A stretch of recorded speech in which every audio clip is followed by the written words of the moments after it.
tournament.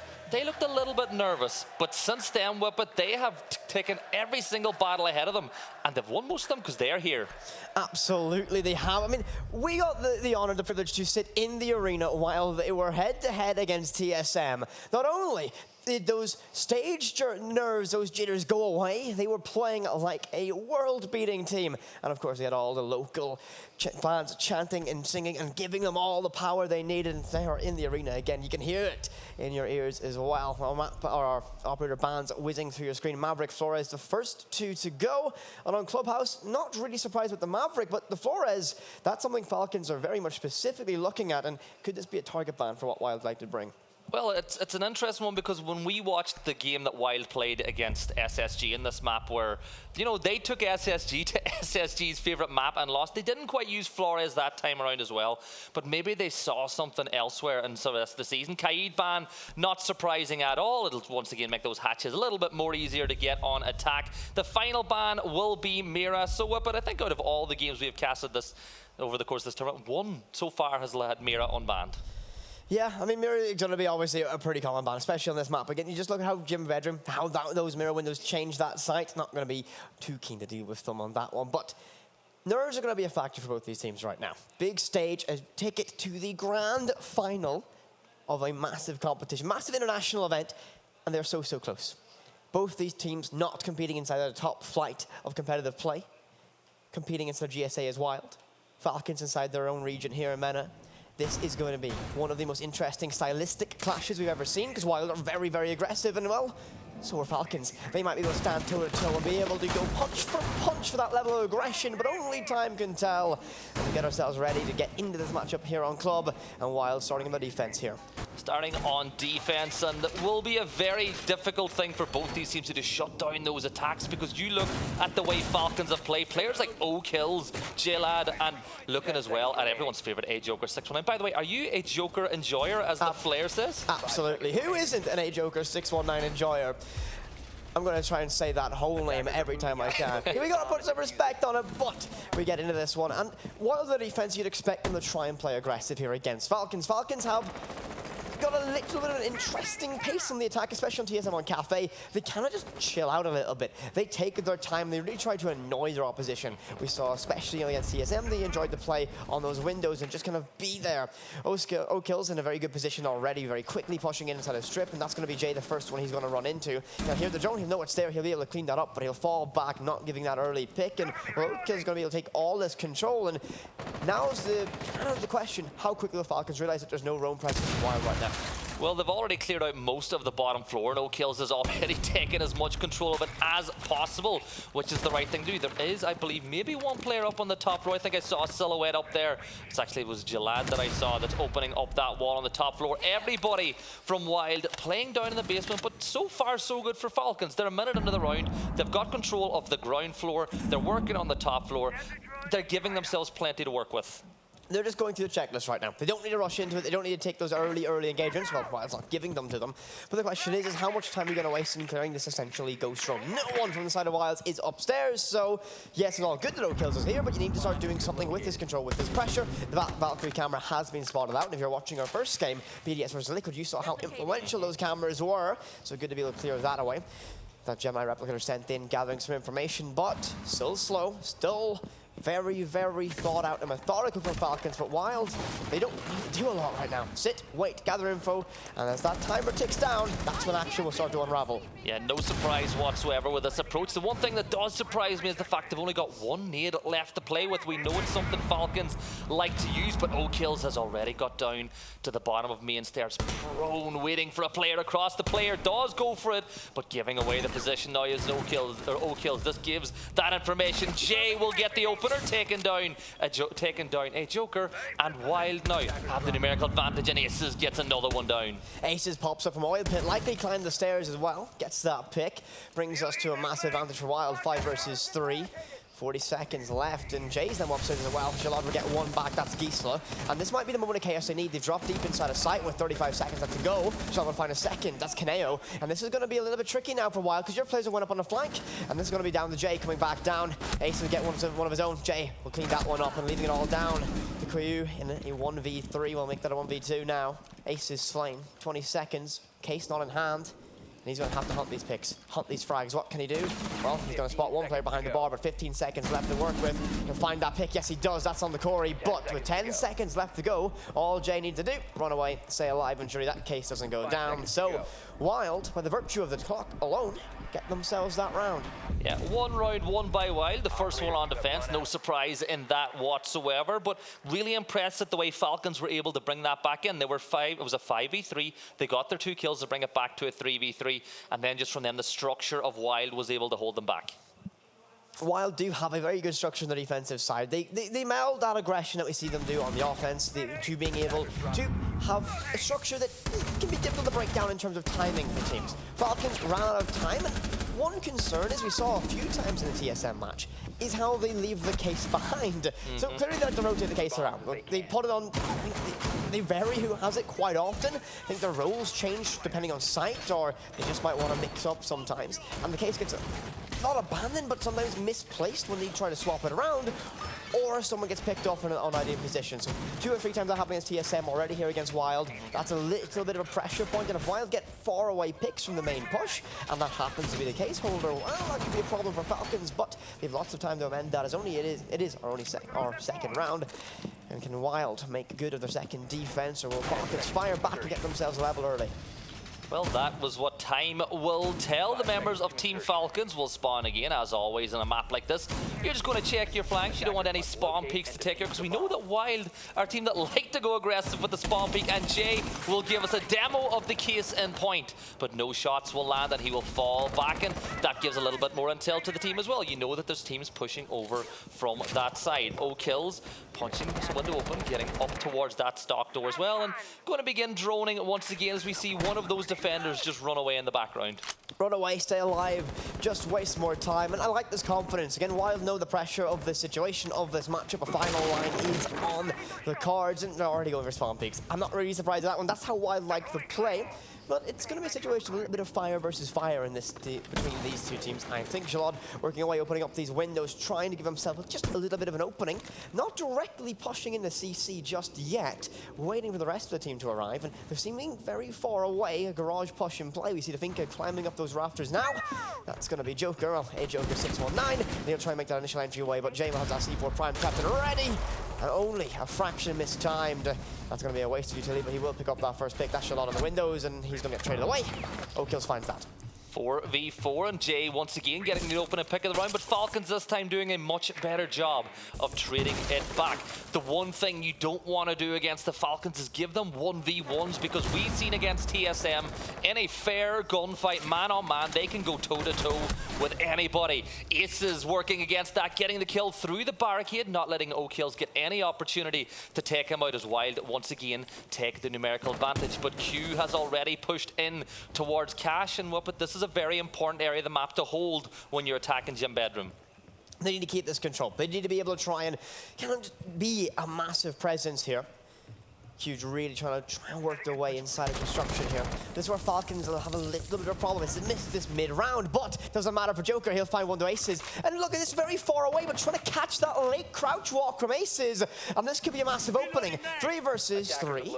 Less than a minute to work with, and Gisela's beginning to rotate around, getting a little bit uneasy on sight. But from the side of Falcons, it's go time. They need to get themselves primed and ready. And a Joker 619's got that nade primed and ready. He'll send it deep, but no, he miscooks it. Trying to get it too close to detonate into that window, but they've all the information on Logi. 30 seconds execution will begin the roll any second now. And Q is waiting for the swing from Wild. Corey peeking up towards the skylight. There's Mad Skills, the coach, to take him down. Putting it inside a 3v2. Gisela falls back towards below. He's got a C4, and he is going to try deny the plant. 1v4. Mad Skills with the diffuser in the pocket, still looking towards the gym, wondering where that defender is, but Gisela is below. 8 seconds on the clock. If he gets the ping at the right time, he's gone behind the bomb chassis. Gisela's on the move, but he's going to throw it the wrong way, is he? He's going to blow it, and it is wrong, and it is a post-plant situation. Q gets the kill. Falcons win round 1 back, and you can hear the crowd. They love that one. You can see the crowd. You can see how much that means. Again, hometown favourites. We don't get to see a lot of meta at international stages, and right now they're in a semi-final of a tournament that includes teams like BDS, Liquid, to SSG, TSM, then they have had massive results against all of them. Huge round for them, and a far better showing of their attack. That was way more structured from them. They were able to break down Wild bit by bit, and that push, they cleared Logi. That was mad skills, and that was really, really crucial to getting in that entire round. Opened up, and you can hear the crowd. You can hear how much that means to them. Or score 1 round apiece, and Wild opting to go to bar stage. Bar stage, that tertiary site, and Echo will be used by Kaneo. Usually a default operator pick when we go to a site like this, but when we're talking about Falcons, once again, going back to the point that I made in the round before with it, in a 1v1 gunfight, they can go toe-to-toe with anybody, and that's exactly what they did. Falcons and Wild have no fear in those one-on-one gunfights. I mean, how many times have we seen both these teams just, yeah, we're going to peek it, we're going to win. We're just going to win on it. Well, even yes, against TSM, Falcons hunted picks in the last few moments of rounds because they're so confident that they're going to be able to win those ones out, and they often do. So that might be a worrisome point for Wild, but they have a good structure. Wild have a good team behind them, so they'll know this is coming, this pressure. We've seen this site set up from Wild so far in this competition. This Echo, that's going to be Kaneo, will be playing very, very far back, and will send that drone up to the hatch inside of Strip to get as much information as possible, and they simply just don't know that's there because, well, how many teams actually pull that one off? But he'll know some players going to go up there, and that's going to be the read. They know the top floor clear is coming. They got lots of information from that Echo drone going up, and there's the ping as well as O'Kills is looking to catch the Echo drone, and it'll fall back into place. Kaneo getting that vital information for the side, and we know before when you have Echo, when you have Valk, you can get so much intel, not to mention the fact that they've got Maestro and Alibi. It's a heavy intel-based defense that we have here from the members of Wild, as now the members of Team Falcons will begin pushing into that top floor, and Kaneo just going to keep getting that information with it. Every time he sends that drone up and he still sees 3 bodies sitting up on that roof, he knows, okay, right, there's 3 people waiting to push from Logi, but no one's going to be in there just yet. And these Yokai drones are just going to be used way more actively, and Falcons tried a little bit of a grid shot to try and get that one out of the air, but didn't quite connect. But they're stalling out here on this top floor, taking essentially no map control for the stage of the round. We're a minute 35 left, and well, Kaneo gathering information every single time he pops up. He knows what's going on and the overall picture of this round. Falcons need to start getting rolling because they haven't cleared any of the top floor, and that's so crucial to attacking bar stage. It is, and it's crazy how much they're putting into trying to get that Echo, as Joker will get the first kill on the Jay, so once again he's involved in that opening engagement, whether it's getting the kill or losing it. Aces is in spot though to trade it back, bringing us back to a 4v4. O'Kills takes the head of Gisela, but Aces once again gets him, then he's traded back, then Kaneo will take down Chalet as the kill feed lights up orange and blue. Back and forward, Mad Skills drops through the hatch and takes out Kaneo, as now Corey finds himself in a 1v2 and he is up on Bedroom Hallway. If there's anyone who had the experience to make this round work, it's gonna be Corey.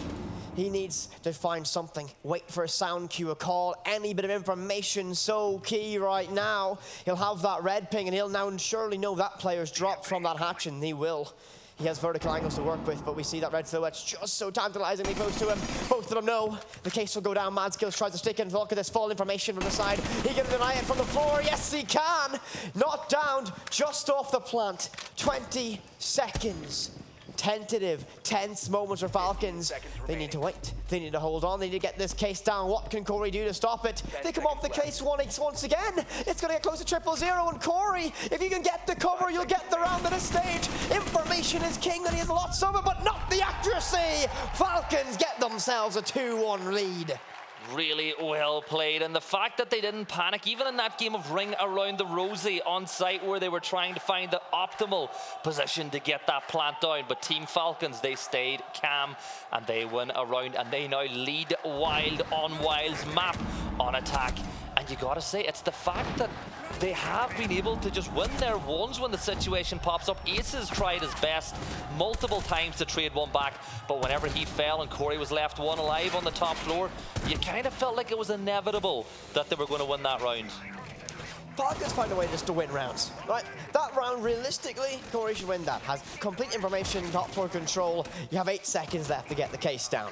He just missed those shots, and we've seen it so many times before. Those shots are hard to hit. There's beams on the floor, and the angle isn't exactly ideal as you look between your own 2 feet.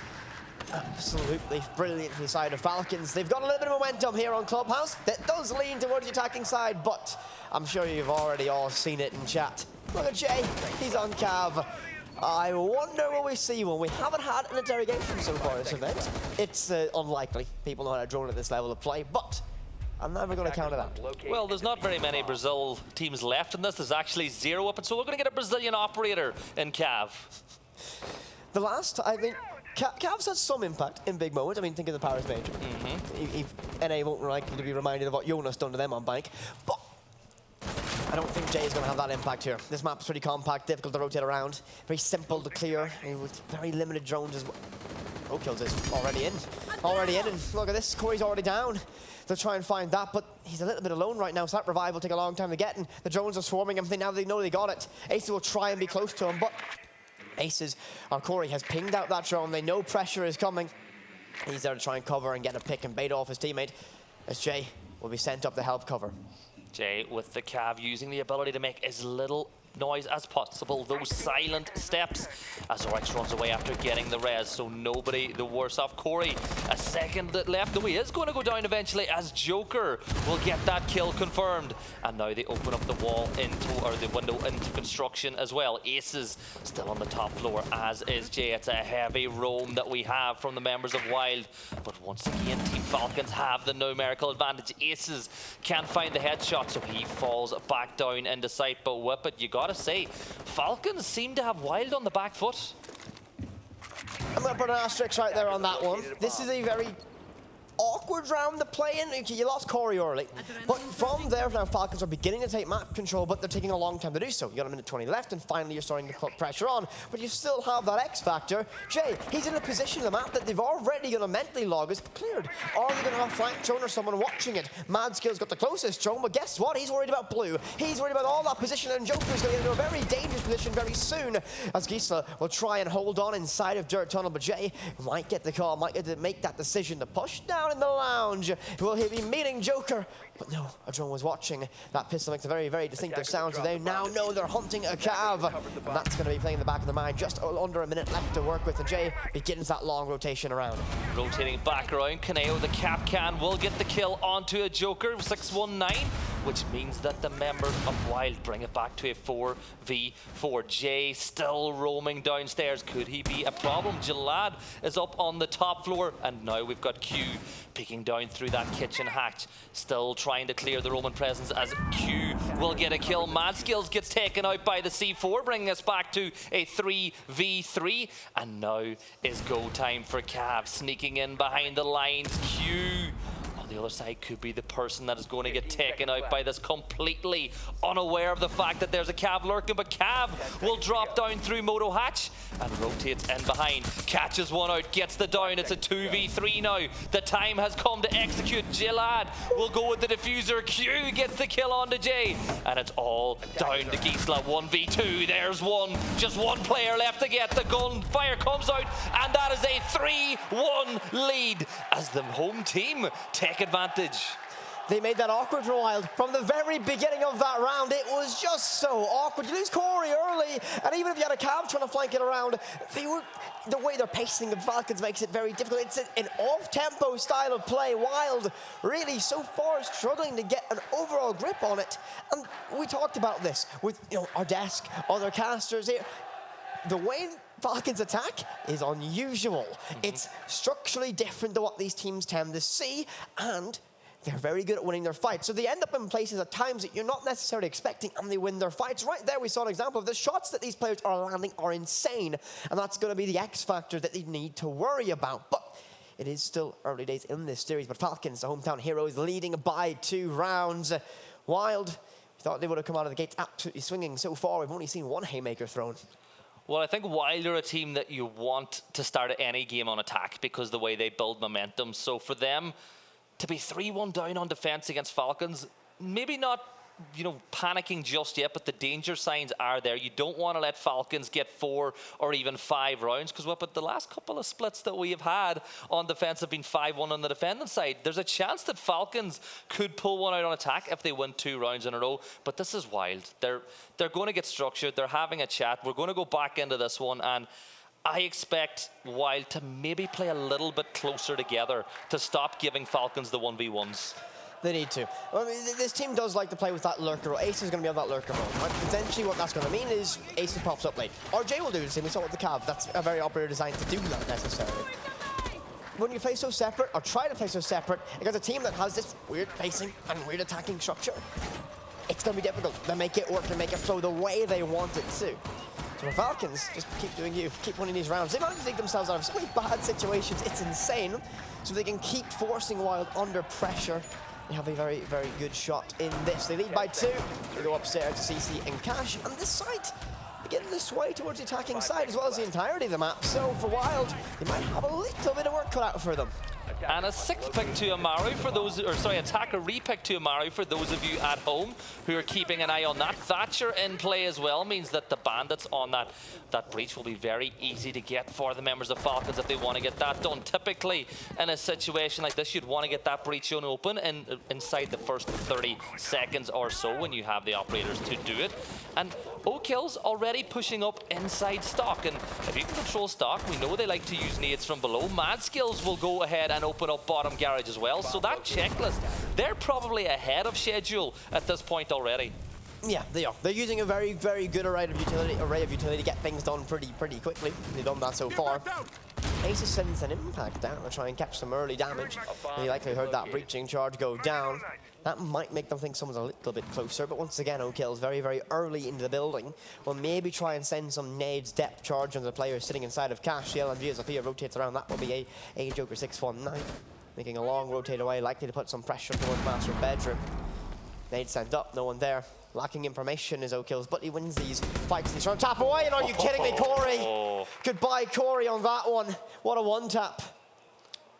A good one-tap so far, our feet disappeared. Yeah, it was that good of a shot. It was good night to Corey and good night to the feed as well, as it looks like the clock has frozen. And Whippet, that'll give us the time to have a little bit of a chat again about this game so far. Falcons, time and time again, are showing off the mechanical ability that they have in this one. And it's got to be said, that round was going really well from them. They got most of the jobs that they had to get done. They got the open and engagement. If anything, they're going to be very disappointed by this. Yeah, they certainly will be. This for Wild is a nice little reset for them. They're going to be able to think about stuff, try to resolve some issues right now. And, you know, again, for Falcons, they got a good start. They got their early pick on the Corey. A very nice shot as well. I'm sure Twitch chat enjoyed that one. I'm feeling there's a few GMs getting typed out as well. I know how the community loves to see those one-taps, or close enough to a one-tap. For Wild, it's a mental reset time. Falcons are really getting comfortable on this main stage. They were shaky against BDS in the opening game of this competition. They looked clinical against TSM, and now, well, they might have the momentum and begin to run away with this. Wild need to stay within touching distance, not get themselves too far away. And this is also Wild's map choice. That's a factor to consider as well. It is, and it's important to note as well that Falcons played yesterday, Wild didn't. They've had a full day to sit back and prepare for both possible teams that they could have been playing in this one. It was going to be TSM or Falcons. And as of right now, it looks like the Falcon style of play, they've decided, you know what, we're not going to try counter Wild. We're just going to play our game. And they are beating Wild by doing it. Yeah, I mean, when you come into a matchup like this team is a little bit less experienced than Wild. You look at this side, all of Wild have been playing inside of national level competition, as well as Corey and Aces, who've been at the very top, attending majors and SIs, the like. This team is going to play their style. They're not coming in with counter strats galore. They're not going to try and beat Wild at what they want to do. What Falcons need to do is essentially just be comfortable, be confident in themselves, play for fun, and know what strengths they have, and they very much are aware of it. And the biggest factor is they are a bounce-back team. They managed to find a way to win the most absurd of situations, no matter the odds. And so Wild need to be as clinical and risk-adverse as they've ever been before. You don't want to let Falcons get their foot in the door in any round. And that's the problem for Wild. You said risk-averse. That's not a word that's in their dictionary, is it? They like to take risks and be hyper-aggressive. And as of right now, not only are Falcons leading this game by winning on mechanical ability, they're putting together plenty of clips as well with some of the shots that they've been landing. This is, of course, one of those technical timeouts that we get, Whippet. And honestly, the timing of it is so bad for Falcons, but it's so good for Wild. I think it's actually good for both these teams. I'm going to hit you with this one. Falcons know they got a little bit scrappy with some of these rounds. They know they had to dig themselves out of it. That round that they got when Corey was above, that should have been a round for Wild. This gives them a time to go, all right, we've seen how they play. They're a little bit less aggressive than we were expecting. How can we solve around this? And this might bring a more clinical side out of Falcons after this little bit of a pause on Ravels and finishes up. But again, as you said, for Wild, the big benefit to calm the nerves. The pressure sits with them right now. A lot of Europe's hopes of that T3 resurgence rests on them. I mean, we look at how socials were during this event. Everyone loves this underdog story. Now we've got two underdogs going up against each other, but Wild really are kind of carrying that next generation, that next flame for EU, because, well, we all know, EU is a bit... Bar for Rogue, because I know Tristan's on the desk. Bar for Rogue. Yeah, and Wolves. Wolves pretty good team as well. Let's not forget to show them some love as we jump back into the prep phase. And of course, reminder for those of you at home who may not be completely or maybe new to the comp scene, you have to take the exact same lineup on attack and defense and play the same site. That's how this works.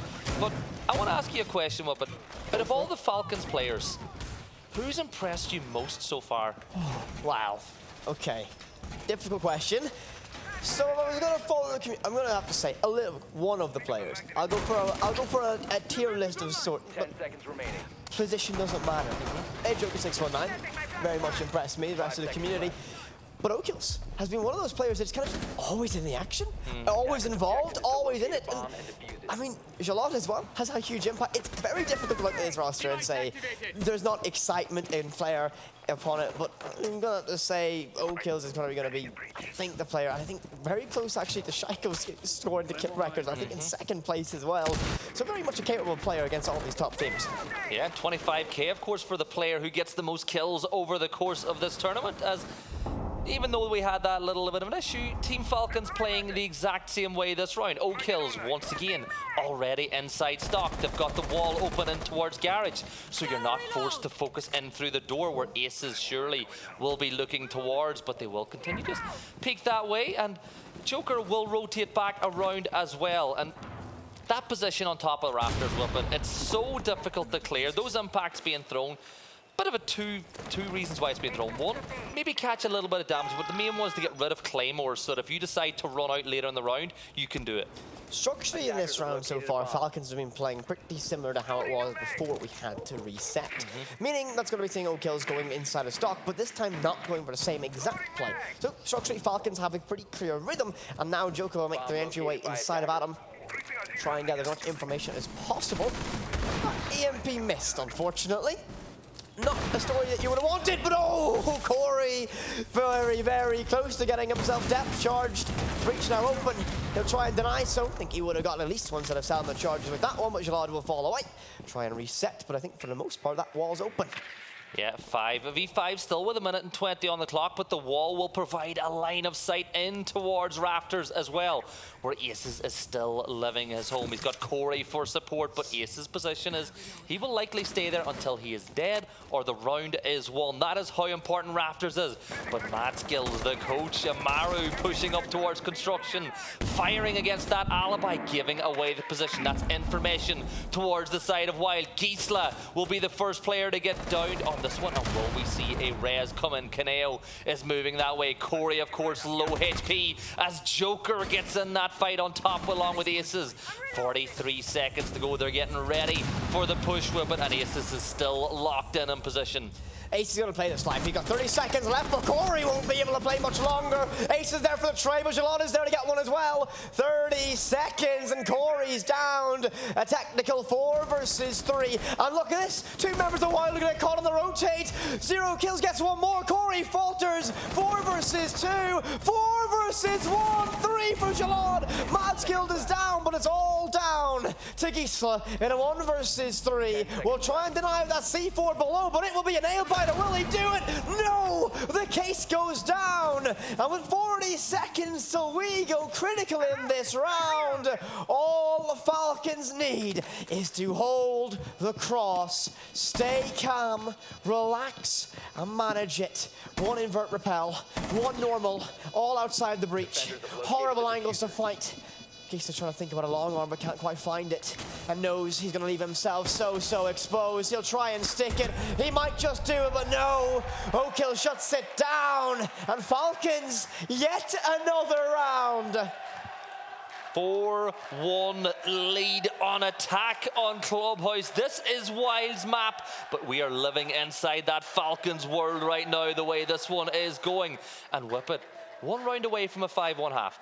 We have seen a couple of those when we have casted a few rounds in a row, and that round was won by the push in through Garage. The fact that Aces was taken out, and then it left Gisela the last man standing. But how close was Gisela to denying that plant? Like less than a second away. I think SSG were like, I think had like a 0.13.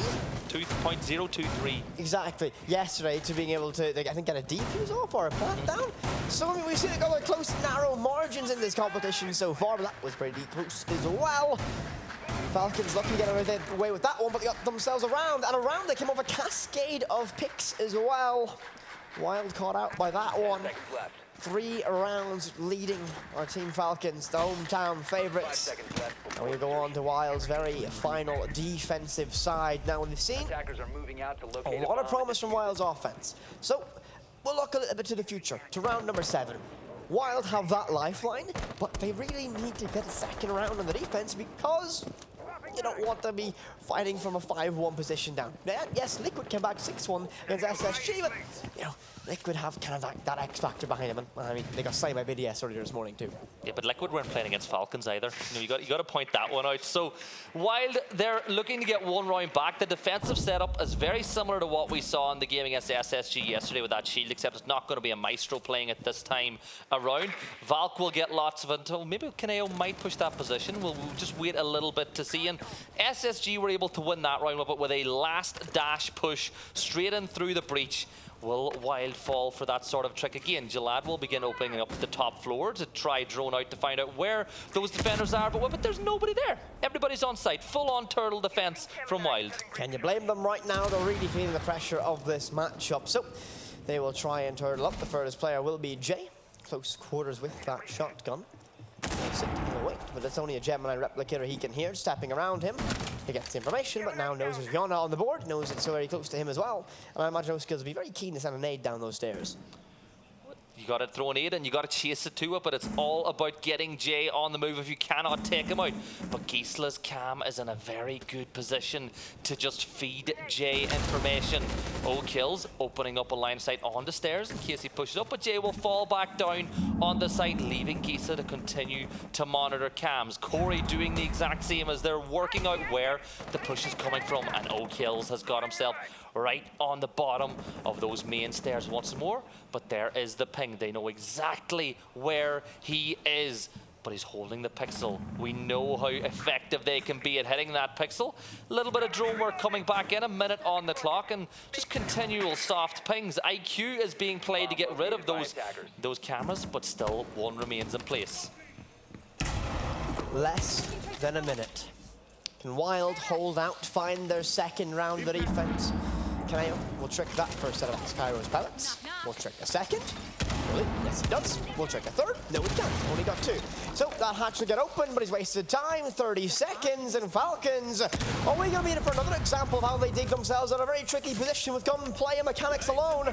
Toxic Casual will try and choke out the hopes as Corey will dart and duck and dive, but Jalad will just walk on in him. That guy Gisela, that might be the dinner bell ringing, as now all hell will break out between these two sides. They're going to go brawling. O'Kills gets one on the J, but it's going to be a flurry of kills. He's an ace with a team kill. Oh no!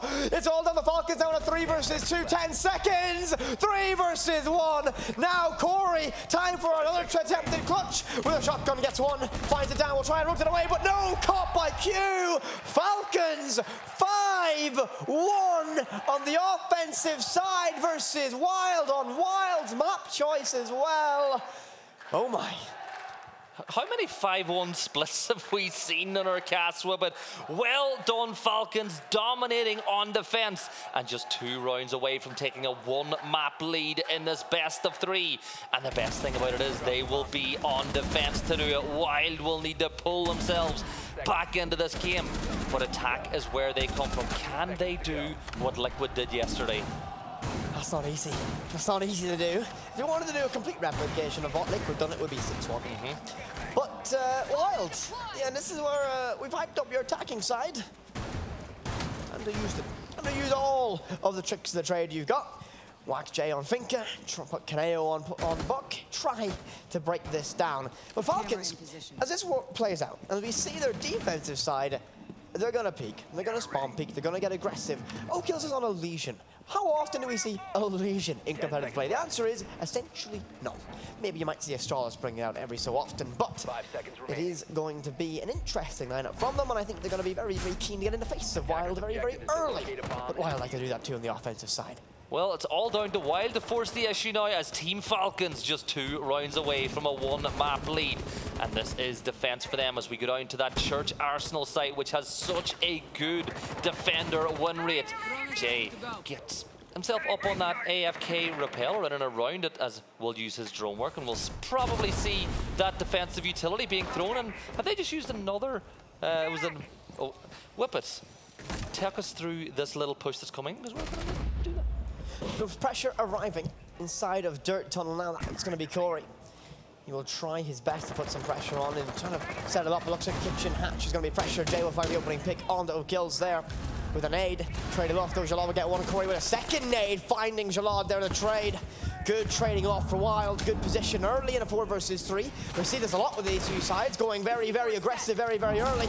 Joker will use a C4 to give himself a line of sight. The brawl with down in Kitchen. A late addition to the lineup, a late addition to the strategy. What adaptation from the side of Falcons, but a very early explosion of actions between these two teams, leaving Wild in the advantage in terms of player count 4-3. 4-3 advantage for Wild on attack, and this is where they normally excel.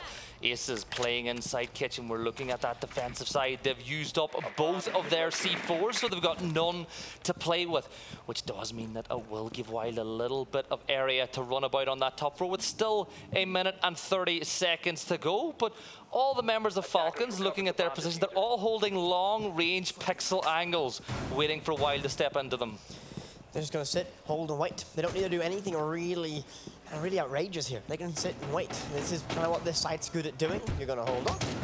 That's good. Well, what a new Banshee down. Don't know if that was a swap of position or something from his arsenal. The infantry of it. Inside of blue will be Lucy trying to make those lines of sight. But right now for Wild, key is information. Get some information, figure out the picks, open up what you ever need to do, and begin to get this execution rolling. An EMP tossed out might give us an indication they want to go through that Church wall, and we see Church has essentially been left undefended. So they get themselves in there. It might be the attention, but Kaneo very close to that Kitchen Hatch to a chase inside Dirt Tunnel. To me, the screams, a Kitchen Dirt push, and well, Q is going to be in a very difficult position now, brawling through that vertical position. Kaneo will take a beating as well. 30 seconds. How many times have we seen a Falcons player find picks there, but gets from the Joker. KO downed, and things are going to get a little bit tense now, but it's going to be all calmed down by Aces, who gets one on the queue. And that's going to be a very composed round as Jay gets the final pick from inside of Dirt Tunnel.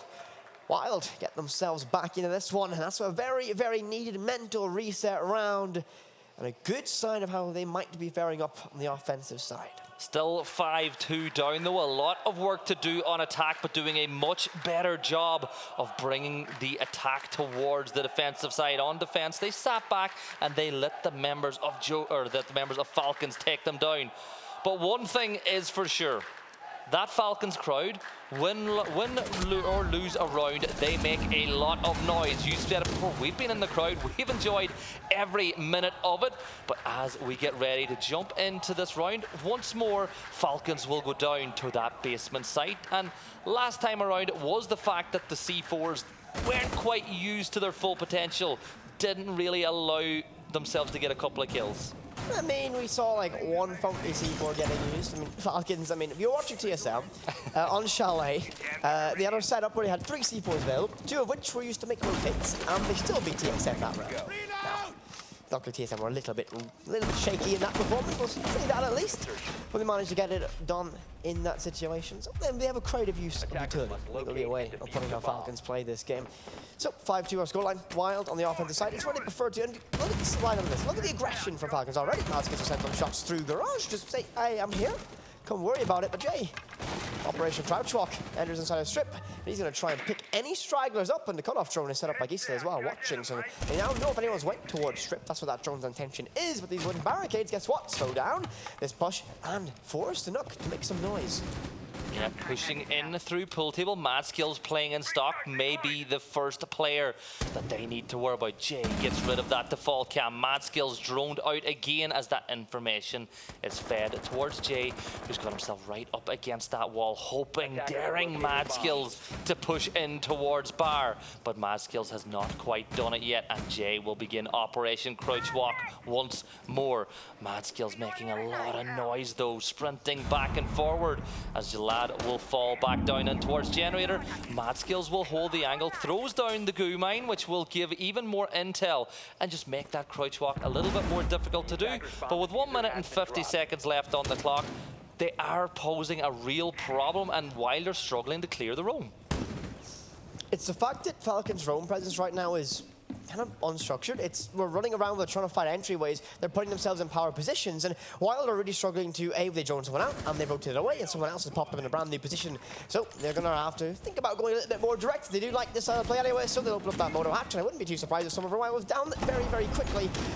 The main stairs won't be a very easy fight. Chalet will set up that angle, watch it now, post it up, try and deny main stairs push, but just over a minute left to go. Look at this, Mad Skills on the flank upstairs. Mad Skills will begin crouch walking himself as he begins to move down. Kaneo making a lot of noise in kitchen. Where will the push come from? The diffuser has been picked up, and we know that Kaneo likes to pop it down if the opportunity arises. But this impact, this line of sight that's been created, Mad Skills will get one after WYLDE take down 2 members of Team Falcons.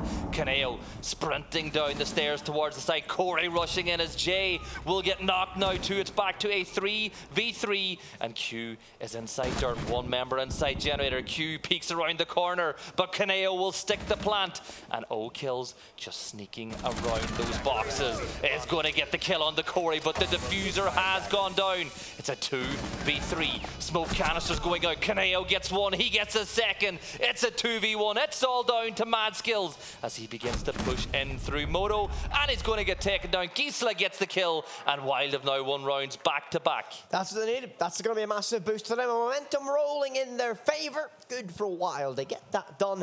But they have a long road ahead to get themselves back level. 5-3 now our scoreline. Falcons, their aggression isn't really getting met with the same reception they would have wanted.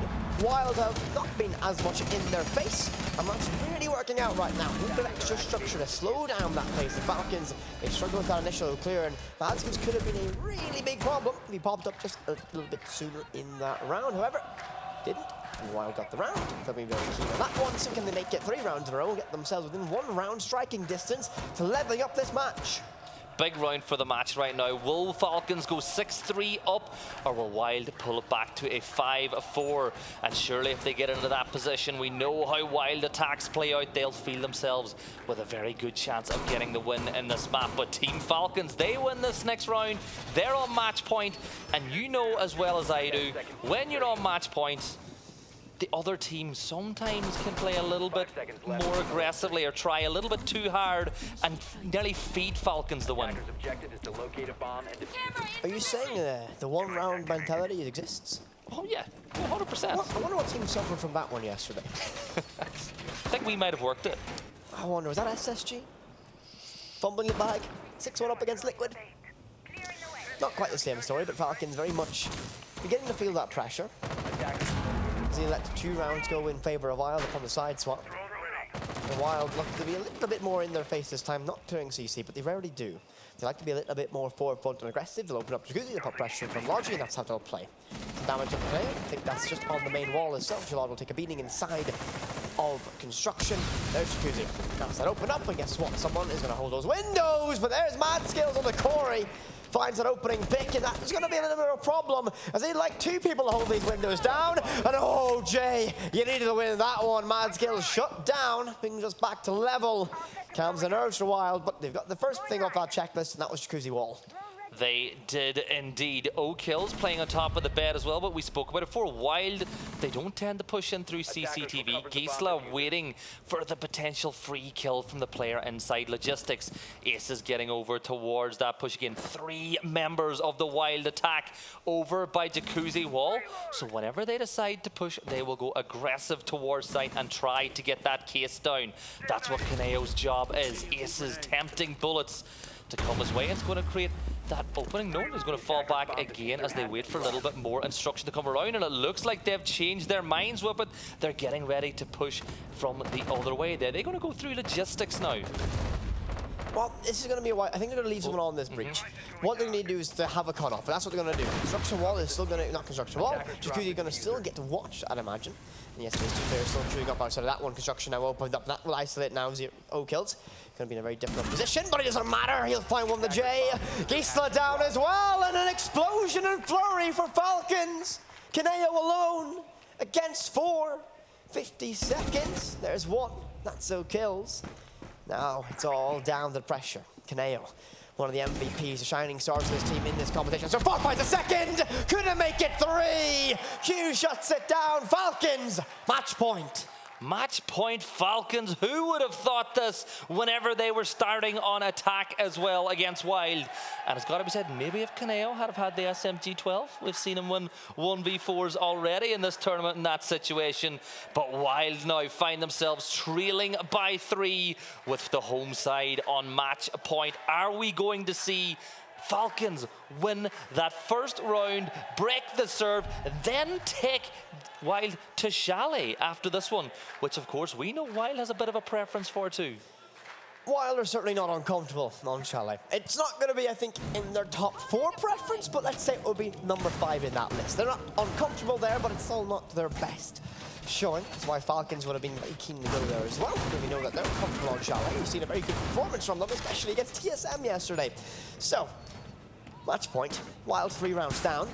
Pressure now sets in this one, because it's early stage of the series, not of the map. You know if you lose this map, you go to your opposition's map pick, and you are fighting with your back against the wall. You lose Chalet, you go home. That final spot, that massive prize pool, out the window. You've already got what you've got. You cash out with what you leave. Still happy, but not happy as you could have been getting all the way to the final. Of course, the players who are trying to get themselves that MVP status out of the top kill chase, they'll be very keen to get a few more rounds in. So we move into this round. And Falcons, they're going to be feeling confidence. They're going to be playing with it too. And Wild have to watch out for that one. The caveat though, can't get too comfortable at match point. That's what SSG did. Yeah, SSG paid the price for it last time around, but I think Falcons, they play a very different style to SSG, and I think that they will probably win this map out. But what can Wild do to prove me wrong? Kaneo will drone through as the push will begin through dirt. The one round that Wild won, and this one was down in basement, and they're going to look to do it again. Jay gets himself in a gunfight, but there is the Valcam gone. He's peeking up towards those stairs, and unfortunately for Falcons, they weren't able to hit the head to get the kill. But they're going to push 2 members down dirt now to force QBZ off the sheet. Jay gets the kill without even needing to use utility. That's a massive pick now. They cleared this lane. And once again, look at this, a late addition to the setup. They'll use that C4 now, and they'll try and deny this pressure. Wild once again going to go for that kitchen dirt push. They've got everything they need for it so far, because they got their tunnel. Yes, they cleared Joker upstairs, and now you can really start unraveling. They're still worried about that shield, but Jay can use that as a pixel.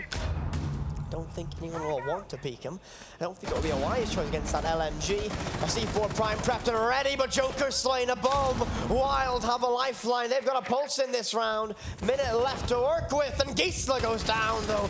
Shalad finds that trade, but Corey, once again, calms the nerves, finds a trade. Minute left. 4v2, Mad Skills trying to push the effort, and he will get the kill onto Jay, as now it's a 3v2 situation. Wild getting clawed back in. Team Falcons on match point.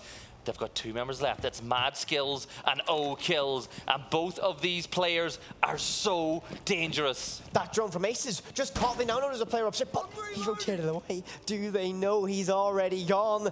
Vital seconds they might be wasting, and they're going to re-drone it now. 35. Falcons, 1 player down. Match point against Wild. Map 1 of this series in the semi-finals, and Kaneo now tries to work some vertical. Corey inside of dirt. They need to get this execution rolling. You don't want this in 0-0. Corey will brawl away, and his pulse nearly brought to 0. The Valkyrie by AKs will run away, still alive and ready to brawl, but caught out by Kaneo. It's all down to 1 player. That's Mad Skills, who gets one to Corey. Blinded with a flashbang. The plant has to go down. 7 seconds, and Kaneo shuts it down. Wild claw back 1 more round. 6-4 is the scoreline. Wild 2 rounds away from overtime, and Falcons 1 round away from 1 step towards that final. A date with BDS. Will we have the home team run the whole way to the final? Well, within an hour or 2, we will know the answer to that. But as the way this game started, they look like they want it. They absolutely. Who wouldn't want to win this? You're in front of your home crowd. You're playing in your own region.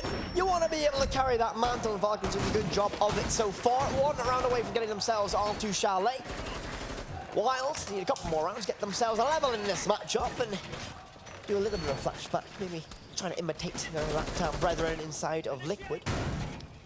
But we go upstairs, CC and Cash. I would say there's a fair chance Wild take this round. This site is pretty well developed, pretty well understood from the attacking side. And Wild are very good at making those executions work, and it's a pretty simplistic execution as well, and that's what Wild like to do. They'll use a Thatcher, which is available, wasn't banned out of course, so they can open up this wall, get the breach down, and then likely rotate towards construction and try and get everything rolling for that dual side execution. That's what they tend to do. The Falcons will very much want to make that as awkward as possible, and I think carving open stock will be their first step in doing so, but I really am intrigued to see how this goes on. I think we're going to see a Bandit trip, actually. Yeah, it looks like Bandit has 2 in the back pocket. And when will they be used? Because as of right now, you need to use some utility from below to move Bandit away from that spot.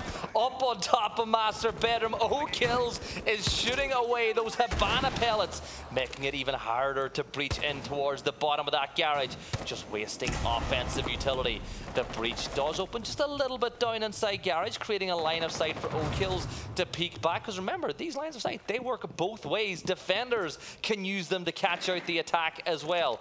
But they know, look, the members of Wild, they clearly know that Bandit has 1 charge in the back pocket. He wants to trick, so they need to get below, and that's why Aces is creeping now towards Mad Skills, whose position is a direct counter to that. Kills pushes back up the stairs. 1 minute and 55 to go, though. Plenty for Wild to work with. Aces are joining himself right now, or might be actually joining in for Corey. Speak too soon. Or Jay, I should say. Trying to get that initial control down below. They need to use these nades to clear these power positions. I'm not buying the trick if it's still a factor to worry about. Exothermic charge getting placed. We hear that thermic charge go down. They should get this out. Jay, though, caught out and finished off by Kills. Problems now for Wild. They've got the breach, you've lost a player, and you haven't cleared garage or rafters, and you really don't want to take a fight like that against Falcons. Minute 20. What can Wild do to solve this problem? Well, this is a problem they have indeed. Kills has now repositioned himself on top of red stairs, and they're just struggling to get any sort of control of the vital areas of this map. Aces and Mad Skills, they're stuck in a little peek and battle. Kaneo will end it early though, as he peeks through and gets the kill on the Mad Skills. And now moving up towards that breach, there's still a player on top of rafters, and Kaneo is aware of it. Aces is going to get taken down by a Joker, but instantly traded back by Gisela, and Kaneo does not have the case. C4 shot out, that could be absolutely huge in this one as Kaneo falls back, but they need to get the diffuser open because the door is momentarily ajar, but can Falcons shut it? Well, Corey was going to do a very good job of getting himself that extra breathing room, finds that pick 3 versus 2. 20 seconds. They got to rotate that case around, though. That's going to take valuable time as well. We're going to be down to a very, very narrow margin at the end of this round, and Jalon in a good position to try and deny that. But Gisela catches him out, leaving it down now to 3 versus 1, all down the queue. Against 3. Case goes down. Try and deny that cover. Peek is there. He spots Yana. He's going to win this fight, or maybe he's getting very close to doing so. No, Corey shuts it down. Corey got them that time that they needed. And they get that extra round. Wild getting themselves closer and closer to overtime. Do we think it's there, Gibby? Well, Wild are doing a great job of bringing us there. And did you see that breath of relief from Corey when he got that kill? Wild, were they expecting this style of play from Falcons? Well, they've finally woken up, but it's still match point for Falcons. One more round for them, and this map is over. If Wild win another map, well, we are guaranteed to have at least 2 more. One thing's for sure, Whippet, I am excited for this. I mean, why wouldn't you be? Semi-final, international competition between 2 teams that, realistically, when the teams that were coming out here were announced, who thought? Who actually thought that we would be seeing Falcons and Wild scrapping it out in the semi-final? We are guaranteed an underdog story in the grand final, and delay an even bigger story. On the very first day of this competition, in the group stages, Falcons fell to BDS in, well, what was not a very flattering performance from them, but a lot of people speaking to some of the fans on here, it was a very nervous performance from them. They came back, fought their way to the lower bracket, and they even knocked out TSM on their way to get themselves up against Wild. Wild, however, have toppled giants themselves. SSG, Liquid have all fallen to the GSA side, and now both of them close to getting themselves to that final. One more round, though, between these teams, overtime or Chalet. What's ahead of us? Jay will make a very fast and rapid entryway inside of Strip, and he will be very keen to push forward and get as much space as possible as all that live information being sent out. He knows one player went upstairs, and he might just go hunting. Yeah, one player on top stairs, and Corey will begin droning as well, but the Mozzie pests are in position to stop work being put in vital positions. Gisela moving up towards the roof again. Jay will toss a nade in the corner, hoping to catch a free kill, but nothing this time around, as now even more ground is being picked up by Jay. Joker falling back towards site now too, as they're trying to identify where the push has come through, and that sounds like the breach has just been opened, and now long range Habana pellets to open up the windows as well, as they don't want to give any opportunity with it to get taken out while opening those windows. Don't want to take any risks, not one bit at all. I'm actually you can see I'm bouncing. I'm really excited how this one's going to go. Both these teams getting close. Look at Chalet, takes an absolute mess of damage, likely from a grenade that arrived upon his feet. Minute 40, early stages still in this round, but why did they get themselves rolling, get themselves in the building? Aces upstairs on the roof. Corey down below waiting for someone to drop down that hatch, trying to catch that rotation, but they're cautious about someone might go down main stairs, and against a team like Falcons, you just never know what they're gonna do. And that's what makes them so exciting to watch. Aces droning once more. There's still 1 minute and 20 seconds on the clock, which we've said before is an eternity. The ping comes out and the player runs away. Jalad taking even more damage from another nade, but brushes it off once more. Jay pushing up red stairs. There is the boost, and that is the signal to push. And look at the utility. Only one drone left for the attack inside as Jalad will get blinded. Mad Skills got the kill, though. It's a 4v5, and Aces needs to make something happen from this position. Well, Mad Skills will find one more. 3 versus 5 now. Wild need a miracle. They need something. Will that be Aces? Will that be Kaneo? Tense moments now for the German side. 30 seconds, and they need to fight to stay alive. 30. LMG fires away, but Gisela slain by Jalad. Oh, it pops off for Falcons, leaving Kaneo with a 1v5. He'll find one. Look for a second, third, fourth, or maybe even a fifth. He'll pop a reload, but caught out by O'Kills. Falcons, the hometown heroes, take map 1 versus Wild. And this makes this series very, very interesting indeed. Wild just couldn't get it rolling. And Falcons are soaring as they get that win on Wild's map. And we are going to go to Chalet after this one. One map away now for Falcons from the final. One map to see a team from the MENA region taking on BDS in the final. Or do Wild have what it takes? Oh, it's going to be an exciting one, but our desk is ready to crack into this. So Milosh and the guys, break it down. Thank you very much, gentlemen. And yes, the crowd is going wild. Falcons taking map number 1, and we expected an exciting and explosive series. I think it's off to a great start on Clubhouse, and we're here back on the analyst desk live at the studio to break things down for you on Clubhouse. I'm your host. With me are Tristan and Twister, two decorated coaches in Rainbow Six. Now I want to ask you, How entertaining was that? It was a really interesting game. I think the attacks were really good from both teams. Generally, we were coming down to executes. We were getting good plants down, good post plants down. The defenses, not so much. I think both teams didn't really take a lot of initiative on the defense, and when they did, they got deaths early. I think we can put it down to attacks just being really strong on that map. We spoke a lot about the difference between these two teams, but actually when we go into the Clubhouse, that default map that the most part of the teams just play equally, that's what we saw in this game. They playing just structured attacks and then just crazy defense from both of the sides. Was this something that you were expecting also, and how it actually went down? Because there's so many of these rounds that the teams were able to steal from the others. You're like in a 4v2 situation, and somehow it's working out well for the defense mostly. I think what I was surprised by on the attacks from WYLDE, Falcons didn't surprise me. I thought they just had really strong attacks consistently from start to finish, whereas with WYLDE, I thought they were a little bit slow in how they wanted to be creative and quirky. It was constantly, we saw a Nook crouching into Strip Club a couple of rounds. We saw Kaneo in like a 2v2, 2v3 on the Arsenal bomb. He came in out of nowhere as Buck. Like there was a lot of lurking going on. It really wasn't as fast as we saw before. But ultimately, I think you can't talk too much about the attacks. I think on defense, they just had to find a way to either slow down rounds and see them out with utility or get early picks. All right, let's take a look at some highlights brought to you by Aramco, one of our many sponsors here at Gamers8 that make the show happen, keep the lights on. Well, sometimes literally also in this case. But here we are, the team is through to map number 1. Now, any surprises that you noticed on this map, Twister, things that really stood out strategy-wise? Talking about highlights, I would just say that this Legion from Mad Skills on this last round just went nuts.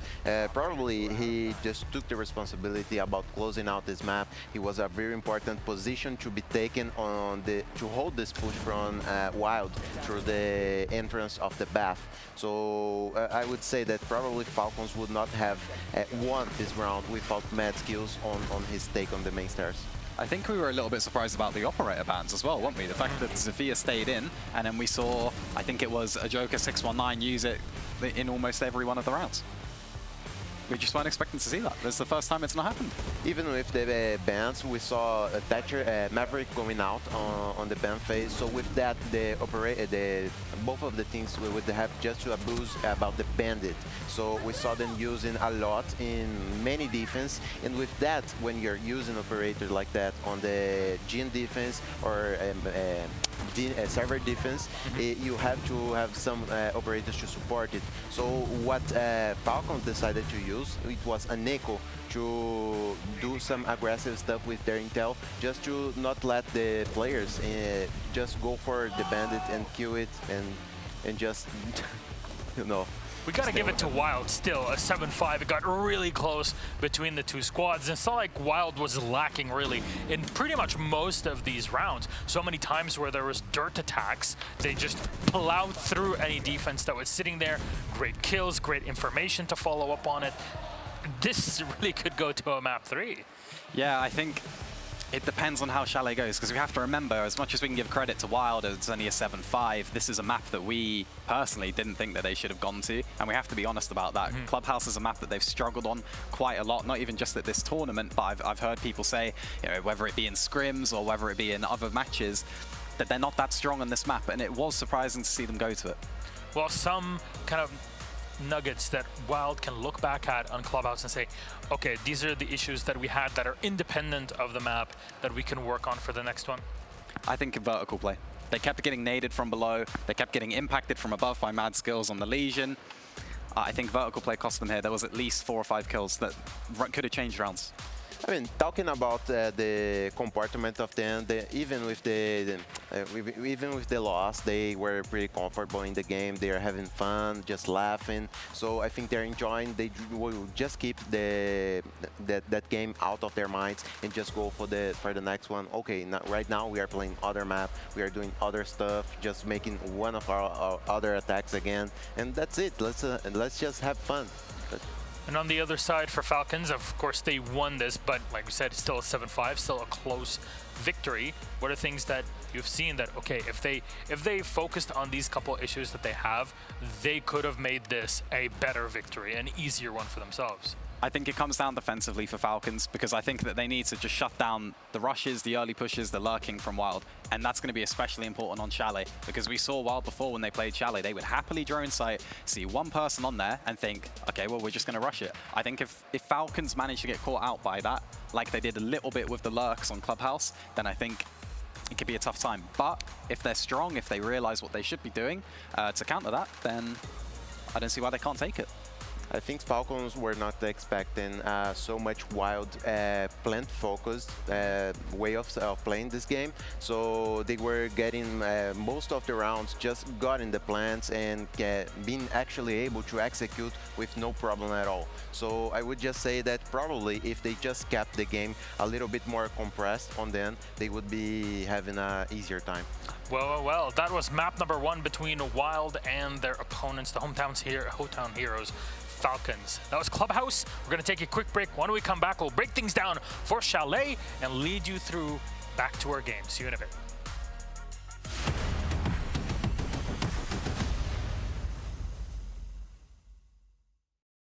عايز تترجم راب؟ تعالى لي. ملوك السين دي انا ملخصها في سطور، بس مين يقرا؟ فاهم؟ كلام الشارع ده انا هرش كل المجال حبايبي. بروز. وانا كاكازوكو مصدع القي نظرة لو على الحلاوة عندي كاستر والاسم عفرت يا عفرت، هتفضل معفرتها ولا ايه يا برو؟ انت مين يا هو ازاي ده دخل هنا يا جدعان؟ نكسر الدنيا الاول وبعدين نتكلم، نعيد من الاول. لا لا لا لا لا لا مش مسجل. اخواتي عشان فاهمين السين، سبوتيفاي عمل لك بلاي ليست الاقوى راب مصري، اسمع ملوك السين ببلاش.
I got 2 on that. I can do that, right? That's 1. 2. See, now I got like that. Oh, that's keep shooting. Keep shooting. Oh, little snap on its head. It's fine. You do a thumb once. Come back. That is it. Okay, we might not be the one to get that. We don't. We're interested.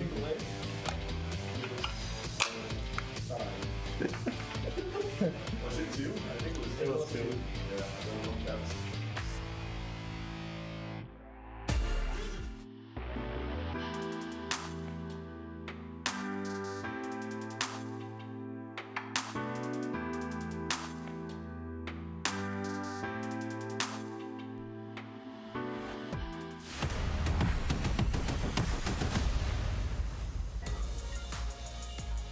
Welcome back, friends, to the Analyst Desk, Gamers8 live from Riyadh. And we have on our hands a massive series. 1-0 up for Falcons versus their German opponents of WYLDE, the hometown heroes, taking it. But how will things come down on map number 2? They already beat their opponent 7-5, a close one on Clubhouse. And I turn to my wonderful analysts for some answers. I'm Milos, here's Tristan and Twister, and now with Chalet on the line. How do you feel this one going? I think if we thought last map was good, which it was, I think this map's going to be even better because there's an argument you could make that Clubhouse for both of these teams probably isn't a preferred map at all, but now we're going on to Chalet, a map where we've seen both teams do really good on. So we could see, instead of two teams that are a little bit uncomfortable, we're going to see two teams that are very comfortable. I believe right now we will be able to see Falcons and Wild finally playing what they were supposed to do. Clubhouse, as a default map, they were like playing what it was supposed to be. But right now we will see their personalities, we will see their game style with fast pushes from Wild and with their structured way from Falcons, just to finally counter and try to surprise each other. I think we're going to see Spawn Peak Central as well. Oh, yes. The amount of Spawn Peaks that we saw yesterday.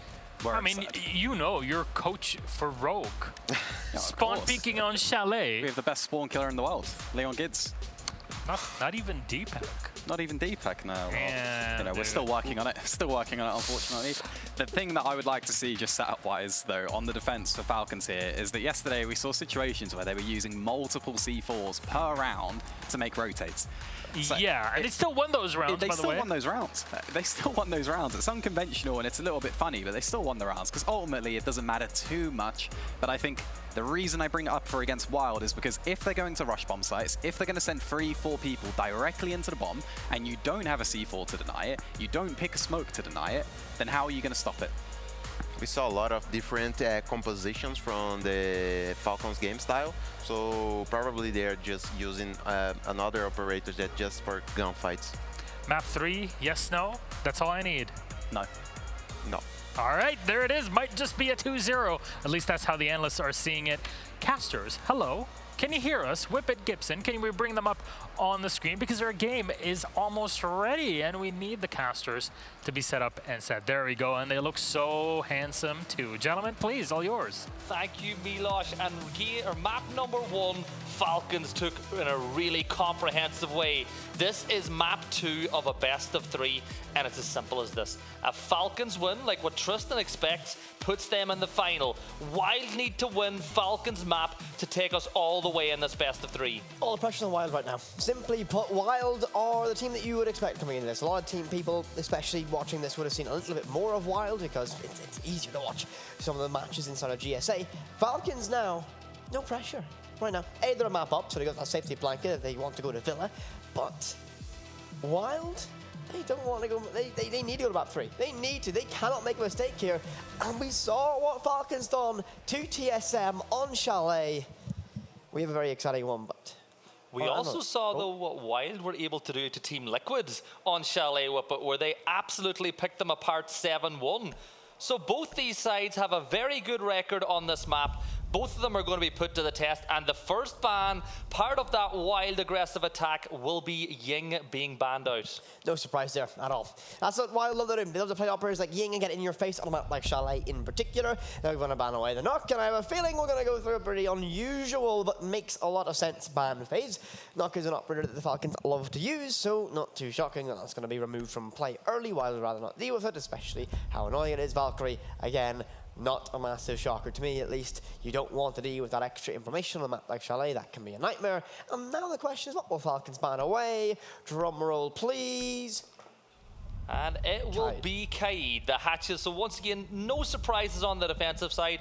Like you said, not the normal bans on attack, but still no surprise based on the way both these teams play. And Nock, look, we speak to a couple of people. We know that behind the scenes in scrims and comp, Nock is a nightmare to play against just because of how much ground that you can take undetected. And the fact, like, it's one of those operators that pops up and makes a problem, right? I mean, when you look at this it's an odd comparison. But there are teams in other national level competitions, similar to what Wild are in, that use operators like Nook incredibly well. Just pop up and find some absolute brilliance. And I'm really intrigued how this is going to match up. But with Valkyrie, I mean, these bans are pretty simplistic. Wild do rely a little bit on that Ying to get their initial entryways, but without that guy, I don't think it's going to be too much of a problem for them. Well, it will be bar games for the first one in this round in Chalet, and I cannot wait to see what the members of Wild are going to bring. The defensive setup, not any surprises here whatsoever. You usually defend this site from above. If anything, you only leave one player on that ground floor, and then down towards the basement and up on the top floors, well, you will have most of your presence. Now, Wild are a team that they will see that, and the way they play is, well, they'll go, if you're going to keep that many players off-site, we're going to go directly to it. But Gisela spawning on the opposite side of the map to the rest of his team, and you know, you just want to keep people away in case you've spawn peaks, because that's something that Team Falcons like to do, but they didn't do it this round. I mean, both these teams love the spawn peak. As Tristan said, spawn peaks will be effective. No one's going to be quite as good as the Gids, of course. But as I get into this one, right now I'm sitting in this, I want to see how this first round plays out. That's my big thing right now for this matchup. Both these teams had very, very strong results against teams much higher in the international ladder to them. And this is going to be a litmus test. How's it going to go? Well, that's the very first pick for Jay. So, good start for the side of Wild, and they're going to be very aggressive in the face of Falcons now, and I think Wild cannot be nervous right now. They need to play with a little bit more confidence, and that opening pick might just give it to them. Yeah, and that is exactly what they needed. Jay, once again, same as the last map, getting the opening pick of the fixture. Corey now looking over from the balcony towards the library side, looking for the next one of those defenders. Mad Skills playing inside Piano, and a Joker will get the kill onto Kaneo as it's back to a 4v4 as we get around the halfway point in this round. Minute 40 left to work with, and a Pogmat goes off. We hear that in the distance. Aces will get one in the Jalad, but Jay is essentially down and out for the time being. Not going to be an easy revive either. Mad Skills might be tempted to try and get the finish, but he just needs to hold on. As Jay now becomes a problem to solve, and that's the finger card as well. No instant revives, no boost of health, and a smoke grenade used to get that cross in the library, but I don't think that's going to deter Mad Skills too much. He's going to keep twisting and crawling, doing his best impressions to 2K, and now he's all lined up, and he's looking to get in a very good position, and he's going to finish off the finger. Couldn't find a second because of siege timing, but might be able to do so with a minute left in this round. He now becomes a massive problem for Wild. Takes a hyper-aggressive position inside library, and Corey is looking to catch him out. Mad Skills between the bookshelves. Corey on one side. Are they able to take him out? Pushing through. Gunfire comes on out. Mad Skills takes some damage, and Gisela will jump in the window and shoot him on the back, giving Wild the numbers once more. But we're inside the final 35 seconds now. We're getting close to go time for Wild.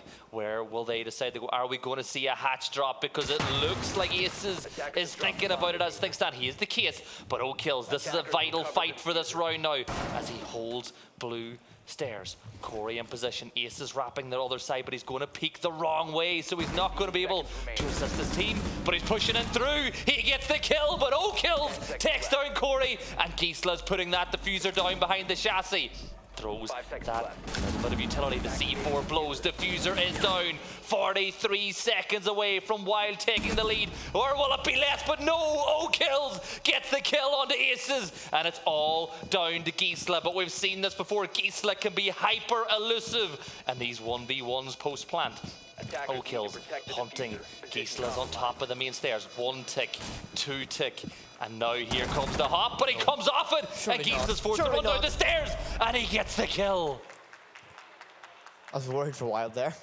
Very much worried for Wild. A little bit scary, a little bit close to the wire for that liking, but they get themselves the very first round in this matchup. They will be they will like that very, very much.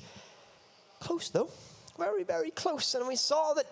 The fact that Mad Skills decided to creep all the way through that smoke grenade to get a finish, you know the fink is down, or you at least know someone's down. You didn't need to take that type of risk and gamble, but did so. Unfortunately, you got caught out by the vaulting by Gisela, and that is one of those key moments of the round that you can't say if you just held your position, you might have been able to have a little bit more of an impact on the round as a whole.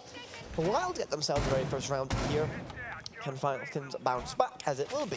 Second bite with a cherry at the very same site. Same site, and looking at the attacker setup, they're going to keep bringing those nades once again on defense. Frost is there. Those Pogmats had an impact in the last round, and I'm going to say that Wild will be a little bit more cautious when they jump through those windows this time around with it. But the thing is, that one in particular, beside the Finka, it's a very difficult position you put those attackers into, because sometimes you'll see them even use nades to clear, because you jump in and you shoot the mat, there's usually a player looking up through the hatch to take you out. So you have to choose your poison. And the biggest thing right there is you need to try and clear security the best way possible. That's what there. And we see a lot of teams using Maverick for that, where you get control of small snowmobile, and you creep up, you use a Maverick torch to shoot to that bottom line and try and clear that position, meaning that you can then in synchronicity vault through the window. But Jake will get the opening pick on the Chalet, finds that with the nade, and this might be a very routine push for WYLDE. They've done it once before. If they can just keep away from that X factor of Falcons, they will have a very good time. Based on that drone gathering information, but look what we're seeing. Exactly what we're seeing. That's how they clear it. So they use that Maverick to clear security. They already know it's someone in there, so guess what? Ace will go up. No one's watching the vertical angle set up, and well, you ever want to see a freebie kill? There it is. So Aces gets that one, and it's going to be a 5 versus 3. And they might get a little bit more hairy as Aces decides, you know what? Site's free. In I go. Geisa gets one more on the queue. So Killers can't find any more, and well, it looks like we're on the cusp of a flawless round, and there it is. Geisa shuts it down. WYLDE make it 2 very quickly. Have you ever seen a more wild attack than that? That's just the way that they play. That is how they like to approach the site. And just bringing the Maverick solved so many problems that they came across in round 1. I mean, that's a pretty simplistic way to do it, right? You know on this site that you're going to have to deal with that problem, right? You vault in that window. Okay, you have to deal with people inside of library, outside of mezzanine, as well as the person below the hatch. So you can't do that. So you can't get control of library for free. Guess what you do? You go downstairs and you clear with the Maverick. That's what they done, and they done that. Probably even had good information with the drone inside of stock as well. So much better from the side of WYLDE. They get themselves those 2 rounds. Can Falcons fire back? And they went to the basement. A site that, well, isn't exactly loved inside a Tier 1 competition. It definitely isn't, and what I'll be interested in is whether or not they reinforce that hatch, and they don't, which is, in my opinion, is the right thing to do in this situation, which does allow for the defenders to rotate on through later in the game as well. Those Mozzie pests being put out again to just deny that intel for WYLDE, and in the early game it's not going to do, but look at this whippet. In the repick phase, they have changed their complete attacker lineup. That's what you need to do sometimes. Just swap it out. Get a brand new look of life, I will say. Corey on the Ossa. That's what I will be keeping my eyes peeled upon. What this actually will be, it sounds actually super boring, is this, right? I can bonk a shield there, and Corey is just going to go away and do something else. Right. So that's going to be for the team that's going to be trying to open up this hatch and on this wall and put consistent pressure on the main section of the map, because, well, they're going to lock it down, and it looks like they might actually be thinking about going a little bit quick here. They've got a glass, and if this goes off, they're going in. No doubt about it, but there's the C4. It's a problem. Corey tries to dive himself on in, but there's Kaneo. He'll get it stuck down in a flurry of kills. The case goes down. Aces inside of blue. How have you managed to get there, son? But he's going to get a pick out of that one. No kills caught out. Kaneo will find one, but he's now left alone outside the breach. 2 players of Falcons remain. Joker and Q. Now the nerves begin to set in. Try the countdown, but Kaneo will get one more. One more to find. 20 seconds. Joker taps away, but information there. But Kaneo is a long way away. If this stick arrives, he might get caught out. Joker needs to find something, and he's going to stick it. 3 ticks now in. Is Kaneo going to be there in time? No! He's caught out, and Joker's got time! Falcons get their very first round on Chalet, and it is a very narrow margin. 1 second in it, but they get it done. Just an avid Joker enjoyer. Another big play, and Kaneo had to sprint to close the gap because he waited for 3 ticks. That is one of the best baits we have seen in a long time. Well, because, let's be real, if he hadn't have come off that at the 3rd tick, at the exact time to give him the kill, and just enough time to defuse, that would have been a round 1 for WYLDE. So close. Such a narrow margin upon that one, but the question sits with me. Defenders, protect your well, that was a very peculiar strategy. Very, very aggressive. Let's open breach. Let's go through. They try to get an also plant, or at least a plant covered by an also shield. Didn't work out the way they intended it, but they move. They lost a round. Falcons now get themselves a little bit of momentum, and finally they arrive on what we see is mostly the primary site on this map, and we see that Azami in the hands of O'Kills, and I'm already telling you, watch out for the Azami setup on mezzanine. Locks on that window inside, and will likely put two around this pillar to make sure that window on Ego is not going to be very easy to clear you from, and will be a nightmare to deal with. But he's looking for some drones. He doesn't want to let WYLDE know what's going on. Yeah, and Azami, I've said it time and time again, it's changed so many sights in this game. And if you are Wild and you see a Zami here, well, the option is to just go for the other route. Go up Solarium windows and push the side from the other point.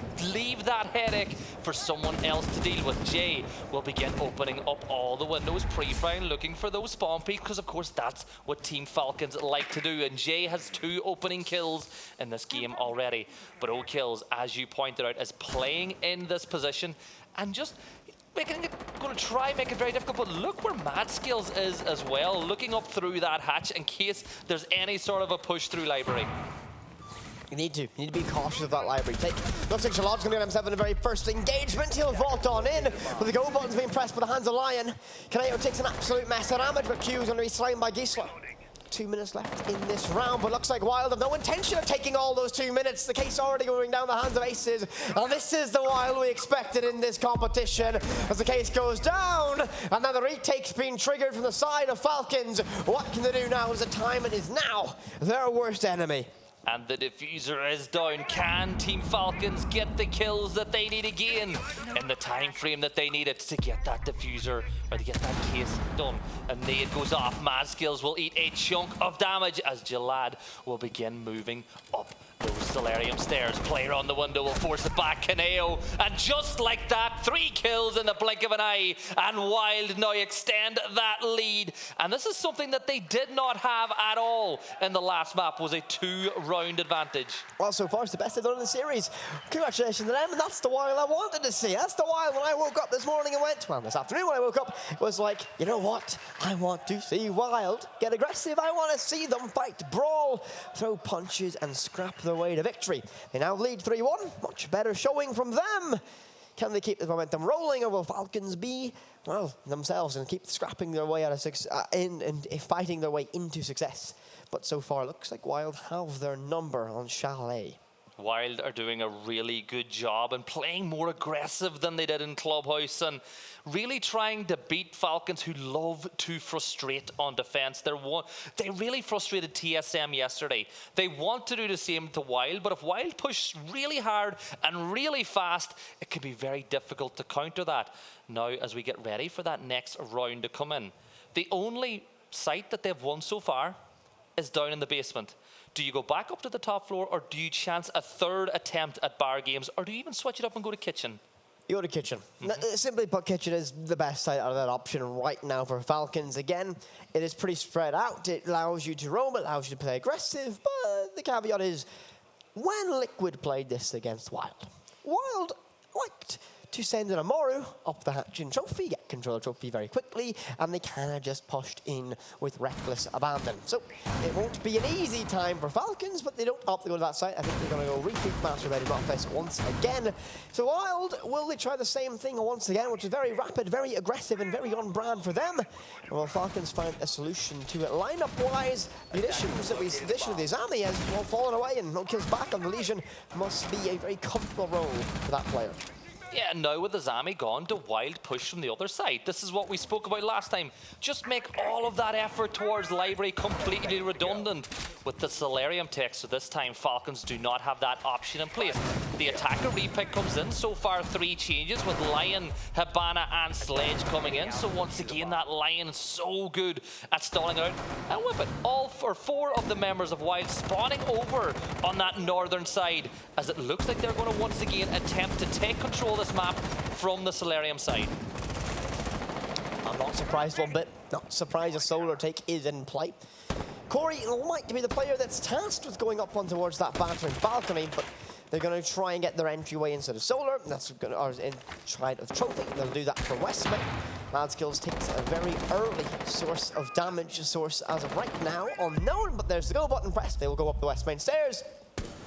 And clearly they're a little bit cautious about something. It's going to be the player who's putting pressure on here. 1 inside the kitchen and the vertical position above them as well. Peeper denied. Q takes a little bit of damage again. But Wild just being delayed on this initial push. Yeah, and those lines of sight just causing some concern for Wild, and Falcons learning from the last round, as that beeper will give them a little bit more intel. So how do Wild change what they're doing? Well, Jay will begin to push out and maybe try get up on repel on some windows again and get those free kills. But I gotta say, I love how Falcons have delayed this attack without necessarily even firing a bullet with it. What they've done is essentially have a good setup, and they've shown pressure, right? Pressure can be the bane of many pushes. If you just show yourself, don't get a pick or so, you kind of change the overall play. So it looks like it's going to be a bit more of a direct push from Wild. The go button pressed once again, and they're all up inside of that library balcony. So a rotation likely going to get called, likely has been called. Have Falcons read into it? As it looks like they're still committing to that clear hold inside of kitchen. This leaves them very vulnerable, as Corey will play around these windows and be an absolute nuisance to the demon. But he narrowly misses the player inside of master bedroom. Now he'll get a scrap inside of bathroom. That will be O'Kills, who will just run away. Doesn't need to take that fight at all. And 3 members of the Falcons have taken a bit of damage in this one already, and Corey will take down a Joker 619. Jay will use a nade for the 3rd time in this one to get another one, as O'Kills will be the next to fall. It is a 5v3, and Wild starting to take control of the map. Kaneo watching the flank in case anyone comes around, and Jalad will get aggressive on the window. The fire from the SMG-11 just hits his shoulder as he's unable to get the knock. But here comes the jump out. That's much better, as him and QBZ get 2. 30 seconds, and now this round is going to explode into action. It's going to be a brawl. Kaneo going to get caught out down below. The popping up surprise as Gisela tries to help him back up his buddy. Everyone now pinned in the corner on this side by Ego. Time to push on through. But look at that. Q will be waiting for aces, and he wins the brawl and the fight. Gisela takes a mess of damage, but finds the pick. 10 seconds to get the case down, but Kaneo comes up big. A long flight from Mads kills now. Case goes down. Gisela uncover that free play C4, not even detonating in the distance, and now it's a post-plant situation. Wild, can you lock it out? Or will we see something heroic, something mad from Mad Skills? He can't waste time. He's got very little of it to work with, but he has to check his angles. Can't be too keen to get in himself into a firefight. 1 player at half full. 1 player out the windows. Creeping, crawling, looking, scanning. Needs to find a way in. But he's going to walk straight into an nasty surprise. The flashbang leaves him simply free. Kaneo shuts it down. A Wild fight in another round. Well, it took a while, but eventually they got themselves back into this game. In map 2, they're getting a very good lead ahead. But it's got to be said, well, but the way that they're getting into sight and getting that diffuser down, and the fact that Kaneo understood the situation in that late round. There was only 7 or 8 seconds left, but he knew you had to kill the player behind desk. And as soon as he got it, he ran into the corner. But the work put in the early round, getting rid of that pre-placed C4 weapon, which stopped the default from going off. You got to say, that was a very good round for Wild, especially when you consider they changed the plan. They were pushing up from west. They understood the situation, the fact that that's where the hold was, so they just got back on the move and pushed them the other way. Well, that's what Wild are very good at. They see, okay, what we're doing this solar take, this ain't going to work. We don't want to lose another round, so what we're going to do, we'll take the library. And what Falcons decided to do in that round was commit a lot of pressure, a lot of presence, a lot of people down towards holding kitchen and trophy. That didn't work out in their favor. Unfortunately, Wild were able to essentially storm an understaffed Falcons, and they still nearly managed to claw that one back. But Wild found themselves 3 rounds to the good. Falcons really need to start moving in and trying to get more rounds on the board. Last round of the half. This is an attacker-sided map, though. That's going to be one thing I'm going to draw on. Yeah, this is going to be 5-1. Mad Skills will get the first kill at the spawn peak onto Aces. We'll make sure that Wild are a man down. That is Doki down, one of those really annoying attacking operators to play against. But looking at the rest of the setup, they've got the Osa again. They've got themselves Lion. So many, and they've still got those operators that can hold back a defensive retake as Jay begins to push in through Big Garage. But there is Jalad getting one. Gisela trades it back out again as now it's a 3v4. The Osa shield is in place as Corey plays it, but the diffuser is down on the other side of the map. At what point do you get that case back? At what point do you rotate back to join the rest of the team on this side of the map? Well, Gisela still prone. The defenders know exactly where the diffuser is with 2 minutes left. If eyes on it, they can lock it down. They don't need to really do a whole lot to work around it. Corey will send that smoke in, try and buy himself an angle some time. Creeping, crawling, twisting, looking for a way in. Nothing there, nothing presenting itself.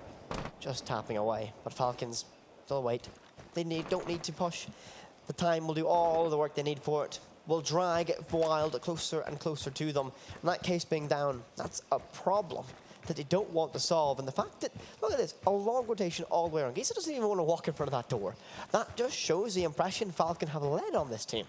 They know that they're aggressive. They'll likely just peek that. They go all the way around, trying to catch out anyone who's in a big rush. Guess what? No one's even there. Valuable seconds burned and wasted. And WYLDE, you might live to regret that one. They will, but they're beginning to push from the side of the map again. Corey still playing in positions. The beeper just giving away. Mad Skills with the right spot. There's a spray. One player goes down. And Kaneo is now on the hunt, but the sprint away. Kaneo needs to get this kill in the 1v1 situation. Both players doing damage to each other. Q is going to get one. Kaneo pulls it back, but once more, he's in a 1v3 situation. Mad Skills clutches that one out, and it is a 4-2 attacking half for WYLDE. Not a bad attacking half for them, but not exactly what they would have wanted. They realistically would have wanted as many rounds as possible. I think Aces would have wanted 6. But they can't get that one done, so we now leave ourselves in a position where we move on to the side swap. Falcons on the attacking side, and that tends to be the favoured one. They've struggled a little bit on their attacks, and WYLDE seemingly finding the rhythm of this matchup now, so it might be a difficult time to get themselves back in this fight, but they've got the local crowd cheering them on, so if there's any team that can do it right now, it might just be them. One thing I love about the Falcon style of play as well is whenever they win their 1v1s and they know that there's another attacker there playing for the refrag, they're very good at going hit and run. Get the kill, fall back, and just eat up times on the clock. And whenever you get that attacker chasing you, somebody else swings from another side to shoot them in the back. They're really coordinated. And coordination in this matchup like this is key. Again, traits. It's a massive factor. You need to be able to get in the brawl, in the fight. 10 seconds remaining. What a matchup this has been so far. What a matchup this has been so far. Falcons get the opening match. WYLDE wake up on Chalet. Side swap arrives. Falcons now on the offensive side. Not really seeing anything that screams quirky to me. No Amarus. No nothing just yet. We saw that on Clubhouse. But maybe they're just waiting to show their hands. As Aces likely already went for spawn peek. I'm not too surprised at that one at all. Expect a lot of those in this matchup. Well, that is something WYLDE really like to do. Jalad using, going to do some sniffing of some feet, try to work out where those attackers are, or those defenders, sorry. But now Maverick opening up windows as well. The opener comes in as Jay will take down a Joker. That's Sophia taken out on this one. But whenever you've Jackal using map, this is where the roaming game becomes a little bit more difficult, because you can roam all you like, but if you get one ping, that gives away the rough idea of where you are. Opening pick as well, a massive factor for WYLDE. They now have control. They now have a lot more comfortability in this map around moving around. It's going to get even more worse now. Jalad falls to Aces, leaving them in a 3 versus 5. They tried for a take and it hasn't worked, so I think it's going to get time for Falcons to try and dig themselves out of this one. That might lead them to get a little bit aggressive in this play. And I think Mad Skills really wants to get himself inside of Trench. Has a drone ahead of him to do so. He'll try and work his way for that one, but WYLDE will now sit a little bit more reserved, a little bit more passive. They won't peek now. They'll wait for the time to work and Falcons to come to them. And another drone down as we look. The only player with drones left to use is Q. 2 drones on the Maverick. Still 2 nades to use, plus 1 for O kills as well. But Corey is prone in blue. The mute jammer stopping that wall from opening in this phase. But that's going to send Maverick over. Maverick will work on getting that wall open as it's forced to these 3 players to push from one side. The smoke canister opening up to prevent the push through the door as WYLDE look to frustrate this team Falcons attack. We're inside the final minute. It's a 5v3, and as of right now, everything was very linear until it looks now like Q is going to begin to move around, and the members of the Falcons want to pinch the site. The biggest problem right now is the fact that that player in Pillar has 3 ADSs. That's likely already reset, and Jay is going to pop up, find one. That's going to be on the Mad Skills, and essentially WYLDE will right now just show themselves right now. And, well, Corey didn't want to show that many pixels of himself. Will find himself in the observation screen. O-Kills will have to now vault in through this very, very nasty breach, but has to worry about the player inside of Pillar as well as Connector. Trying to tap away, and Ace is on a very far away island as well. Can cause some damage. 20 seconds. Falcons, and well, Falcons reduced to one solitary player. Agisla finds that pick. Wild find yet another round, get themselves closer and closer to claiming Chalet. Yeah, that is now 5 rounds for WYLDE as they extend that lead to 3 maps. And this has map 3 written all over it. Tristan may have just cursed the home side.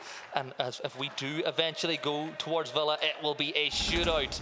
But look, that round, WYLDE got the 2 opening picks with it, and they just went on full frustrate defense then, fall back to site, and force Team Falcons to find the kills. And Falcons struggled against that, hunting down kills against a structured lineup. And I mean, when you're attacking that basement, it's not, again, not a great site defensively, but you need to clear, especially what they were trying to do. You need to clear kitchen and dining. You need that hatch to get control. What that hatch allows you to do is to clear the wall on boiler very easily, clear the wall on side of fridge, and put pressure directly on pillar, meaning that that pillar player is really trapped in a very small lane and we can't do a lot of movement. As Albion player wants to get up on mezzanine, and that's going to be very nasty to like to do. And look at this setup from WYLDE, right? Comparing to last time, this is the depth of WYLDE right now. They are really going to make a complex setup that's difficult to break down. And then what will Falcons do? How will Falcons adapt to run this? If WYLDE played this perfectly, they have a very good chance of getting themselves on match point right here, right now. Yeah, this is what they're playing for. 2 of those defenders, 3 of the defenders over by that Solarium side, with the other 2 near site. And what will the Falcons be able to do to identify what's going on? The drone work is going to begin. They don't quite have the Maverick in the back pocket to be able to push up the stairs and open up that line of sight, but they will open that option of pushing up through garage and up main stairs. There's the first kill of the game, or the round. Mad Skills takes down Aces, so it's a 5v4 situation. Chalet will get the kill onto Jay as they now have a 5v3 numerical advantage, and they are finding those kills much quicker. And the WYLDE defense, which was very focused over by Solarium, is starting to get picked apart. Remember when I said they played it perfect? Oh, hello. Hello, Gisla. What a shot, what an opportunistic pick that is. But remember when I said if WYLDE played it perfectly, realistically should have this in the bag. Well, that opening start wasn't exactly perfect from them. However, they get 1 pick back thanks to Gisla. They find 0 kills in terms of that. And now they'll go back and look at WYLDE. They're a little bit spread out, but the focal point is that area on top mezzanine, as well as double door by piano. Falcons have not a lot of control upstairs, if any. So it's going to be difficult as this round continues to progress, get that very important control. I think they're going to try and push themselves in from main lobby, but the case is down. And once again, I mean, this has been a theme of Falcons. Sometimes the case just ends up down in a really weird position, and 0 kills is on the Yana as well. Not exactly. The operator you'd imagine would be losing the case. So early in Corey, millimeters away from finding a pick on the queue. Q got it. No attempt whatsoever yet to recover that case. And this is something that we've seen Falcons struggle with against TSM whenever they played on Villa. The canister's going to be thrown now, to make it even more difficult to jump in through that window, as Q now getting aggressive on the balcony. Where's that first kill? Chalet takes a lot of damage, but they know that there's only 1 player on site, but they still don't have the case. With no case in hand, guess what? You gotta go hunting for this one, but Chalet might be able to do that one. 4 versus 2 in favor of Falcons. 4 versus 1. Kaneo all alone. 30 seconds, SMG11 in hand, finds 1. Looks for 2. Case recovered. Can't make it 2 just yet. He's got those toxic canisters. He can burn away 30 seconds, but no! Caught out by Chalet on the Ash. Falcons get themselves around, and they stop that momentum of WYLDE. And that complicated defense that WYLDE tried to play was picked apart in the first minute when they lost to 2 players.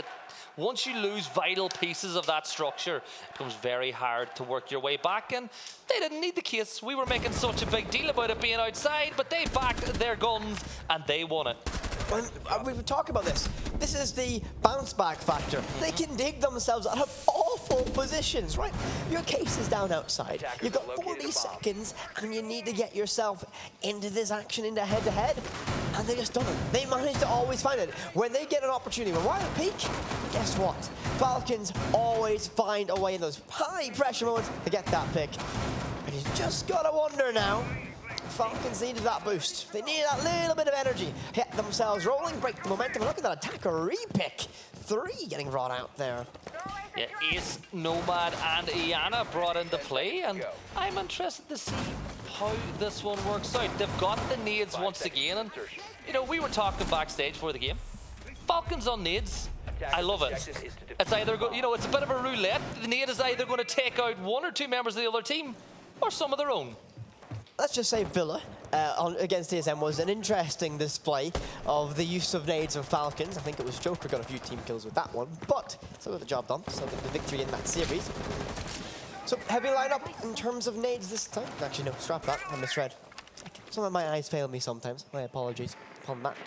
But Zero Kills does have those two nades in back pocket. The honor. Ace this time has the case, so no shuffling of who has the diffuser this time around. Kitchen dining the site for Wild, and I wonder how Falcons will begin to approach this, and it looks like a split push from Trophy Site as well as Library is on the cards, but once again, the case is on a very exposed island, essentially. No one's near Mad Skills. If you lose Mad Skills early, well, now you've got to recover the case, and that becomes a whole nightmare to solve. Yeah, and O-Kills is going to give some assistance over at that side of the map and begins working their way across. But this is a site that you gain hold from above as Mad Skills will open up that wall. Kaneo playing on site. Aces has fallen back towards Solarium, which is what we expect to see on a defense of this map. And now Falcons will begin to push. Jalad is on the window, hoping to get a pick over towards that piano side, and now a little bit more drone work again. And that's the thing about Falcons. Yes, they back themselves on 1v1s, but they do it with good intel as well. You need to. You need to have good information to help set up that play. Oh, what a pick there from Q on the Aces. Invert repel on bathroom window. Not something you see every single day of the week. Joker will move in to try and gain control of Office and get that vertical pressure set up and established, but Falcons are running out of time. They don't have a lot of it. Yes, they got the player advantage, but they still need to get this vertical position. And look at Jay.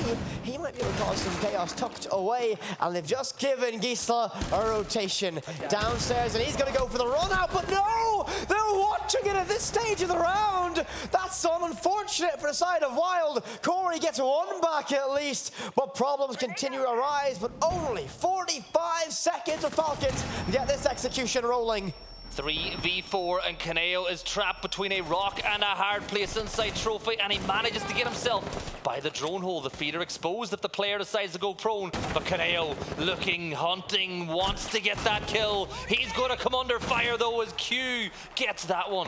Still looking for another one though. Corey will fall. Kaneo still with the shotgun at the window, and they've got to the position. Kaneo, there's the double as he gets two down, and it is back to a 2-2. A rock and a hard place, no problem at all for Kaneo, as it's down to him and Jay. Jay sprays through, does a little bit of damage, but there is O-Kills to take him down, and Kaneo in the 1v2, but there's no case, and that is it lost as another round win for Wild. Another situation where the case just ends up in a very, very, very awkward position. When that pick happened around the bomb chassis, I started to get worried for Wild, but they get themselves that round, they get themselves the match point. Chalet is looking much, much more favourable for them, 1 round away from getting themselves on the map number 3 of this series, and well, our analyst Tristan said this was only going to be a 2-mapper. Rogue? Remember that one? We're giving Tristan a lot of abuse over this last phase, but he knows that we love him. And he's been doing a great job, might I say, too. And it's great to have his insights here. But this is it. This is match point for Wild. 6-3, 1 round away from taking us all the way to Tuscany. The rolling hills of Tuscany, as I've heard you describe it so many times in the past. Stealing my lines now? Shaking my head. Shaking my head, Gibby. How could you do that to me? But as we get into this, 3 rounds down, sit Falcons. 1 round away from map number 3, which is, yes, a lovely trip, those rolling hills of Tuscany for Wild. Can they get themselves there? We go to the basement once again, and the setup here, well, there's not a whole lot of it. That wall. I'm very curious about that wall. Being left open means that angle gets very much exposed, and without that reinforcement, which you do have 3 more to do, so they might still do it in this round. But 1 single explosive, and now you've got a massive line of sight deep inside a wine cellar. Not going to be too ideal, but The take begins, and it looks like library pressure, and that's going to be the first objective for Team Falcons. And drones being taken down, so they know exactly where Aces is playing. And look, most people who watch Wild know where Aces will be, and wherever he is, Jay is normally somewhere nearby as both those players on the top floor. Jay will get knocked down by the piano though as Falcons look to claw their way back into this one. Jalad holding the pixel, trying to bait one of those defenders around the corner, not coming around, so there's that kill confirmed, and it's 4v5. But last time we were in this situation, Wild still pulled the round back. Joker just reversing, waiting for that person to jump out. It's not going to happen this time around. As we look at the rest of the push, they're inside trench now as Q gets himself up out of big garage. They have that control. You still need to worry about Aces as well. But look how spread out Falcons are right now. Players still out by trophy. And still repelling on master bedroom window. No one is even close to that position right now. You imagine they'd want to drone that one out, but they seem a little bit slow and hesitant to move on down. I'm curious, it's just lacking a little bit of information. These head holes open up in this kitchen wall, dining wall I should say, will give themselves a very good, or give a Wild a good chance of retaking dining. But Aces is on the hunt. He's lurking, he's waiting, and he's going to try and pop up later on and cause absolute scenes. Aces has a little trick up his sleeve as he begins to rotate back. Jalad still holding top floor. Aces pushing back up. Once again, these two potentially going to go head to head, but the cutoff is being held. The ping comes through, though he knows where he is. He's going to punch the hole, and he gets his head taken off by Jalad, and that's 5-3. This is now the chance for Team Falcons to take advantage, but Gisela will still hold his ground. It's a 4v3 now. Kaneo playing by pillar, and Mad Skills looking to clear him away. Kaneo's going to take down no kills from that position, and he gets another. Kaneo is just a weapon here for Wild, and he has been activated as the canister will take down a Joker as well. Kaneo on the triple. Can he make it a quad? Can he send Wild through? Well, Corey will hit the button, and we are going to Villa. Oh, it looked ropey on Clubhouse, and it looked concise on Chalet. Wild get it all the way to map number 3. Falcons look to put some pressure on, and Wild look relieved. That is a burden, a weight off their shoulders. But they still have one map to scrap it out against the hometown heroes. Oh, Kaneo, just time and time again for Wild this tournament has been the difference maker. But with that, we're going to send it back to the desk as we prepare for map 3. Thank you very much, gentlemen. He's not named Canteo, he's Caneo. And he makes it happen, pulls it across the line for Wild and ties it up 1-1. And we return to the analyst desk to help you break everything down. Welcome back. I'm Milos, master of terrible jokes, by the way. Sorry, Tristan, I see it in your eyes. And Twister, of course. Gentlemen, what a way for Wild to come back. I know. They're amazing. Well, Kaneo especially was amazing. I think he's literally just had a life game, if we can say it's a life game. I think clutched constantly, and not even just we're talking like 1vx clutches or whatever. We're talking mid-round, he goes huge. Suddenly a 2k out of nowhere, a shotgun outside a trophy window. The last round as well, to pick up 3 kills out of absolutely nowhere behind a shield that Falcons didn't manage to clear. That was incredible from him. Right now, both of the teams just showed us top-tier games. So this match just proved us that everyone can win this match, that everyone is able to play anything to win this match. And we got some highlights for everybody just to see some of those great plays that were shown. Of course, brought to you by Aramco, one of our many sponsors at Gamers8. And the local team of Falcons, after winning map number 1, we're thinking, oh my God, they can actually do this. Close it up 2-0, but Wild had their number, and there was a concern about going to Chalet and if this map would be a problem map for Wild. Turns out not the case, Tristan. I think it turned out to be a problem map for Falcons. I think they probably didn't read into Wild's attacks well enough, or also the way that they wanted to defend against them. Wild's attacks constantly, they went for the same rushes that we see on Snowmobile every single time. There was a master bed rush. There was a moment where Kaneo pushed really deep with Ivana into master bedroom and managed to clutch up one of the attacks. I think Falcons got really caught out just from how explosive Wild were on attack. Specifically for this map, I think that what made possible this win for Wild is how they could change their playstyle for this game. They were very constantly, they were very structured. They did a lot of different kind of executions, and this showed us that they might have changed their playstyle. They played one way in the group stage, and right now they are showing us a totally different playstyle. I mean, a Ying and a Nook banned out here. A Ying taken away by the Falcons and the Nook by their opponents at Wild. Do you think that tied in anything into this game? I think the problem is if you want to target ban operators against Wild on this map, it's you have to pick between either a Glaz, an Osa, a Ying, a Lion, a Finka. It's like kind of pick your poison, to be honest with you. There's too much that's just really valuable on that map. Now let's take a look at our players and all the value that they brought in. Brought to you by STC and our scoreboard. Here it is, N7-3 victory, but this time for Wild. By the way, let's make it clear, not Falcons in this case. Jalad, or Jalad, as we're calling him, doing his best, but not enough to pull them across the boards. Gisla and Kaneo, honestly, beautiful round for them. Oh, it's incredible from both of them, wasn't it, Twister?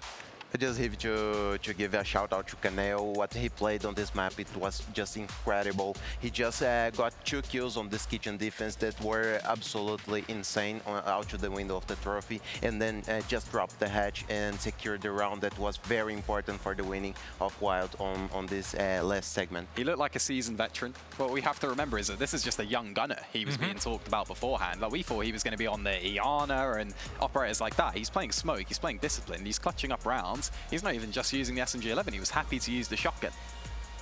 We don't see that from young Smoke players. Yeah, plus Germans aren't known for seasonings either, so there you go, double whammy for him. And let's pull it to our expert on the other side of this desk, quite fresh to do some telestration. All right, look at him.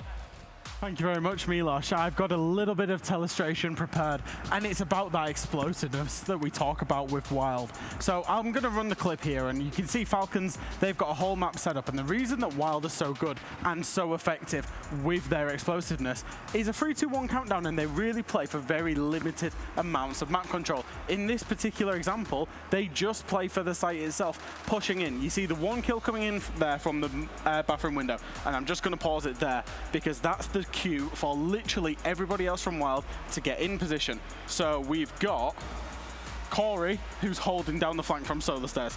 Kaneo goes straight to hold down the Ivy flank. These 2 positions are basically the only 2 ways that Wild can be basically flanked into the bomb site. And as you can see, Ace is over there along with Gisla, push into site, push deep, and they go and they play for the plant. And this has all happened within 45 seconds of the round starting. They don't mess around, and that's the explosiveness. They've planted before Falcons could even think about what they want to do, how they want to react. And in the end, you see that they kind of try and they've got to flank up a staircase, or they've got to flank across Ivy into Piano, and neither option is particularly good because Corey's holding the Solar Staircase from the window. You'll see him get a kill in a minute, or the other 3 players are holding the Ivy position. You see Aces, and I think it was Gisla there, from the different positions within Piano and site itself, and that's why Wild looks so good on the attacks of Chalet, is because they can be explosive and they can be so fast-paced. Thank you very much, Jackers, on the opposite side of our desk. Look at him, he looks so good and fit. Man. He's loving it. He's loving it. There it is. I love when he gets a bit rosy around the cheeks. It's always cool. Well, thank you very much, gentlemen. We're going to take a quick break. When we come back, we'll break things down for map 3, our final one for today, and decide who goes to the grand final. See you in a bit.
Welcome back, friends. We are only a minute or so away from getting into our matchup and finishing up this second best of 3 or semi-final, deciding who goes to face BDS in the final. Villa is our next map. I got Tristan and Twister here with me, Milos, to talk about things and prep you for it.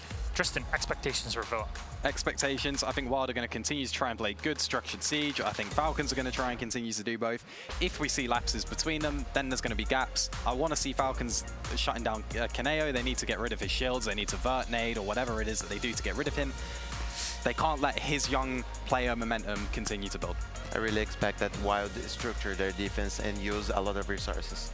All right, gentlemen, thank you very much. It's time for us to close out our matchup. WYLDE 1-1 with the hometown heroes of Falcons. Let's toss it to our casters and bring them up on the screen and say hello very quickly to Blue. Oh, no, he's away. He's already went back to the hotel. We got Whippet and Gibson. Please enjoy. Thank you very much, Felix. We will enjoy this. One more map separates either of these teams from a place in our grand final tomorrow. WYLDE came alive on Chalet. Falcons now need to fight back. It's a little bit of momentum swinging in the favor of our German side. But Villa, I'm really intrigued about how this is going to go. A map that tends to favor the structured team. And WYLDE, we've seen the most structured iteration of their lineup that we've ever witnessed. And Kaneo, well, I have a feeling he's on a little bit of a heater now. Yeah, just a reminder, Kaneo, who is, of course, a sub for WYLDE playing for BZ, the IGL, who's not here, and Kaneo has been absolutely fantastic as we move into the ban phase. But this is it. Do or die. Both teams either 7 or 8 rounds away from a final. And the first ban, no surprise, WYLDE once again removing Nook. I'm so shocked. And a map like this, I'm not surprised one bit at all. You essentially have so many rooms on Villa. It's such an expansive map. It is very, very difficult to expect a Nook to pop up. I mean, if you're walking on the middle floor, how many corners, how many angles, how many positions could that Nook possibly sit in? The answer is too many.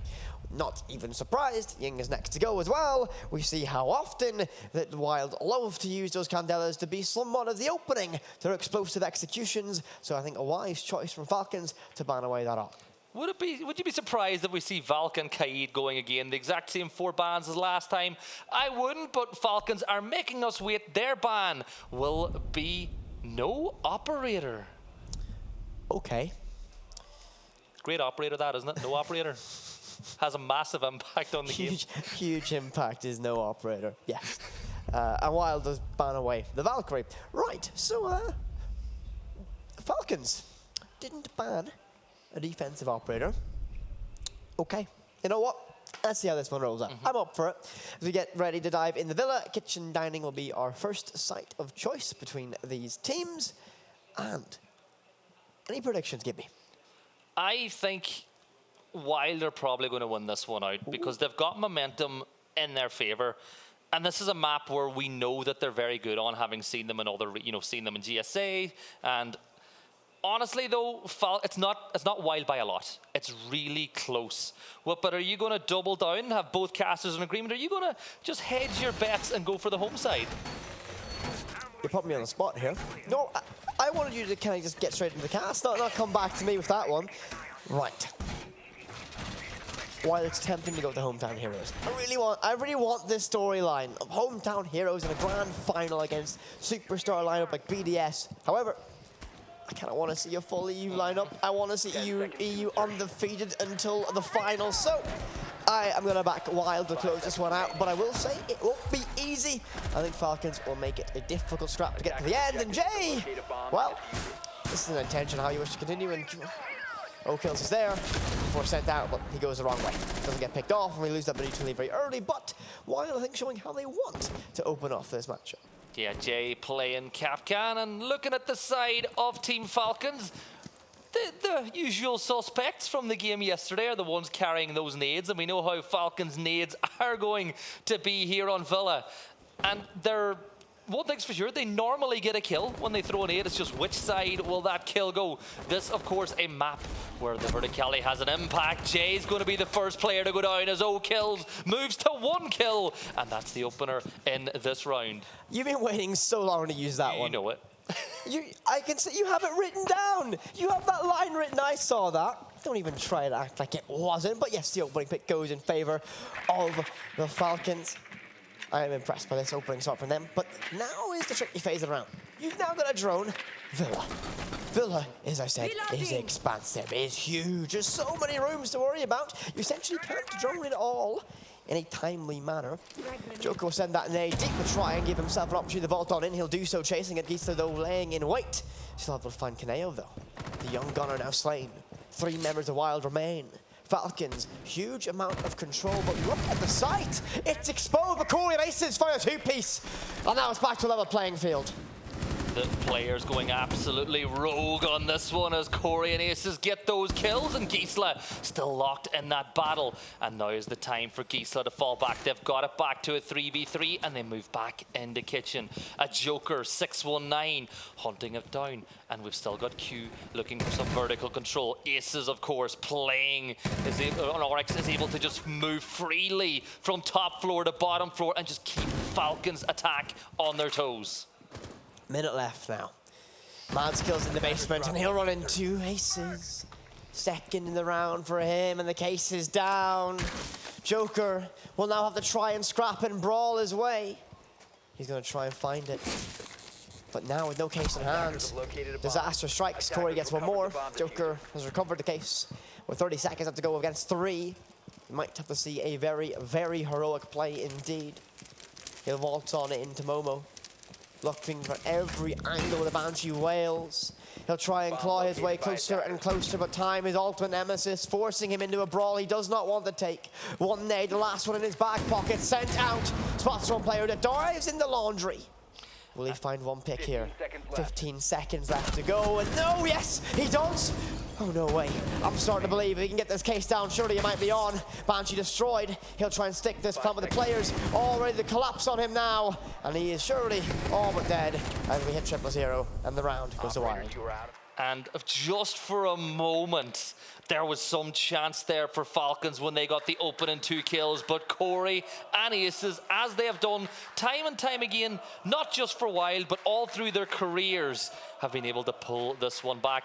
We are having a technical pause during this, and well, but first round, you talk about a round that ebbs and flows or pendulums between 2 sides. That one only swung once. It went in the favour of Falcons and then went right back to Wild. I mean, it is a pendulum. Pendulum. Oh, God. Pendulum. Oh, words. All right, okay. Yeah, it went one way. Words are not my strongest suit, to say the least. But well, Falcons got that, Wild got that very first round, and the time dragged it out. Very well done from them. This is going to be a tricky matchup for Falcons, I have a feeling. Because of the expansiveness of this map and that entire basement avenue, I like to call it the highway for roamers, Aces is going to be down there a lot on this defensive half. And if he can be that lurker that pops up and causes problems, especially when Jokers aren't a team that are too information heavy and on a map that is very difficult to get solid information on, this could be a problem for them. But Wild get their first round in a good sitting so far. And it was another instance as well of Team Falcons losing the case in very strange locations around the map. Basement it was this time, and they did actually pick up the case, but there was no opportunity to get that down. So this technical timeout is going on, and honestly, with Wild winning that round the way it did, it'll allow them to just stay calm. They collected. They won round 1, 6 rounds away from victory, and as we see, it looks to be some potentially keyboard trouble on the side of Falcons, but 1 round lost from a position where they arguably could have won it. Not a bad time to have a technical timeout and have a little chat. I mean, they're just going to have to think a little bit of a reset. But it is the first round, so again, there's that transition to a brand new map, a different style of play. Not really surprised that it, this opening round isn't going to be the massive, the most big factor in it. But Aces, you can see, talking about his team, it looks like Wild, though, are way more relaxed now compared to, he's even laughing, smiling, cracking some jokes. You love to see that from a veteran player such as Aces, but they are way more relaxed now than they were map 1, even map 2. They're chilling out a wee bit, and I think they are certainly comfortable here on Villa, and their structure that they want to play really is a massive favour for them on this map.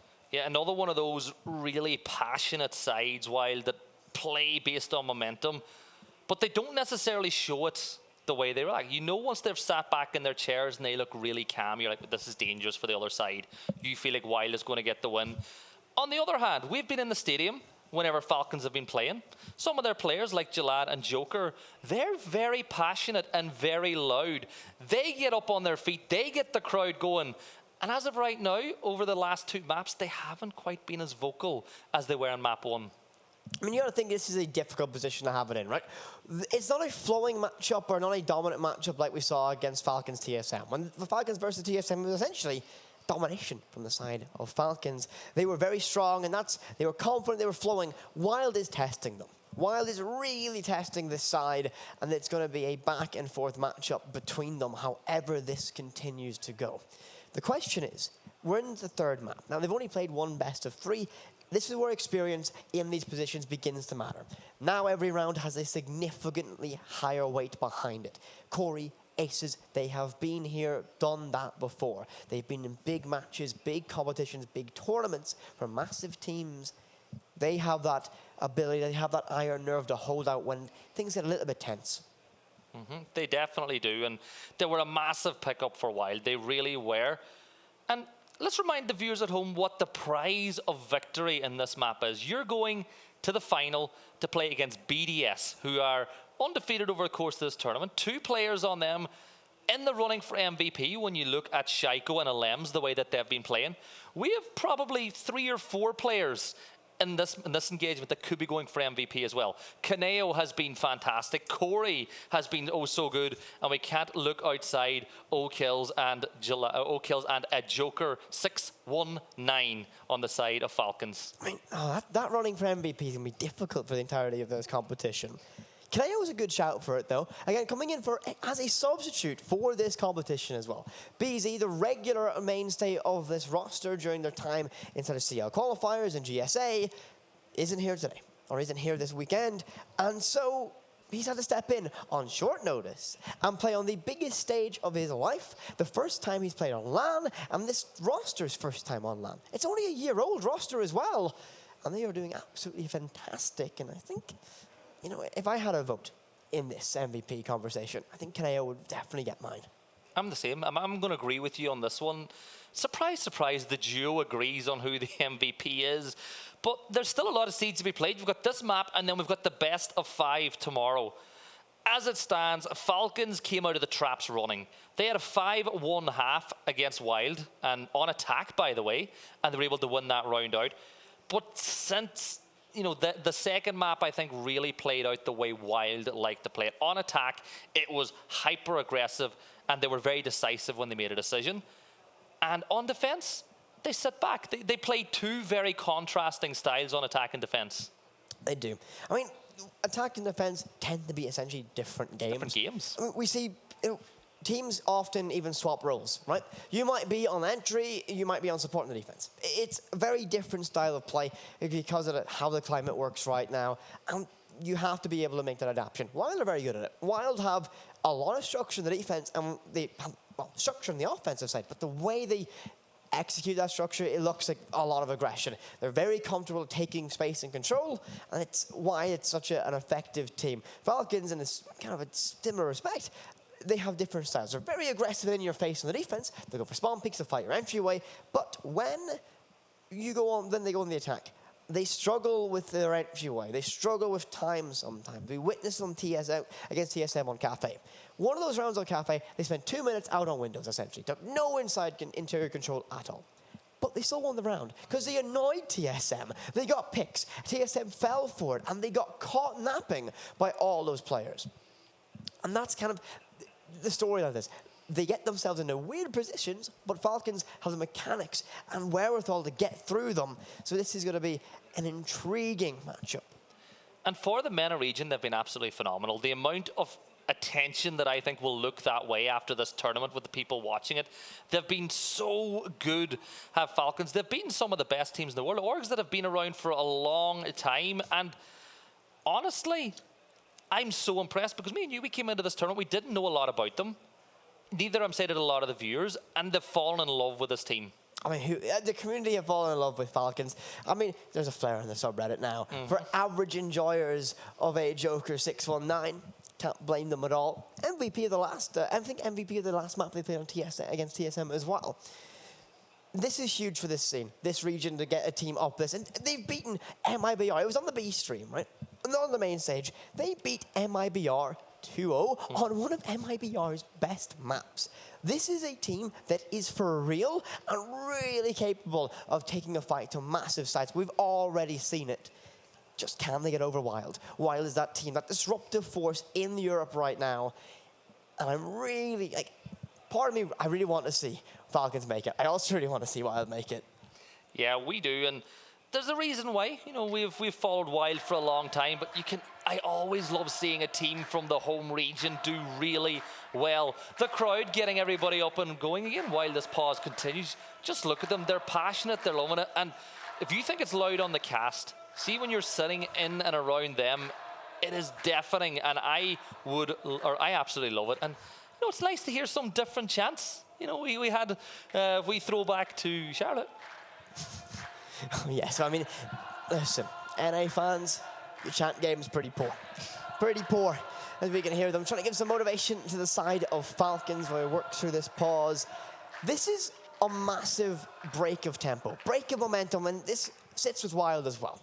WYLDE are sitting here, they've just got the first round, they wanted to continue that momentum. This essentially brings us back to round one. This brings us back to, right, time to start from scratch. How do we go against this? It's such a reset. It's going to get everyone really relaxed. Their mental's going to tick down. Can they get back to that, back to that limit, back to that red line of pressure and ability, or will it be a little bit of a crawl back to where we were before this pause? Yeah, and this is an extended break. You know, you said it already. This could actually upset the momentum that WYLDE has brought in as well. But we assure you that once we can get the game underway, us casters will push the button. I'm sure chat is going crazy now saying, casters, start game. I promise you, the button hasn't been given to us yet. We've lost the start game button. It was in the room earlier. It vanished. Right. The caster start game button. We like the power and control we have. It's sitting there. We're just not pressing it. I know everyone wants to get in this game. So do we, actually. We're just going to hold off, build suspense right now. You see WYLDE sitting there. They're relaxed. They're being pretty comfortable. They have to be. The fans trying to give as much motivation as they can, the Falcons, during this one. But as you said, this is an extended pause.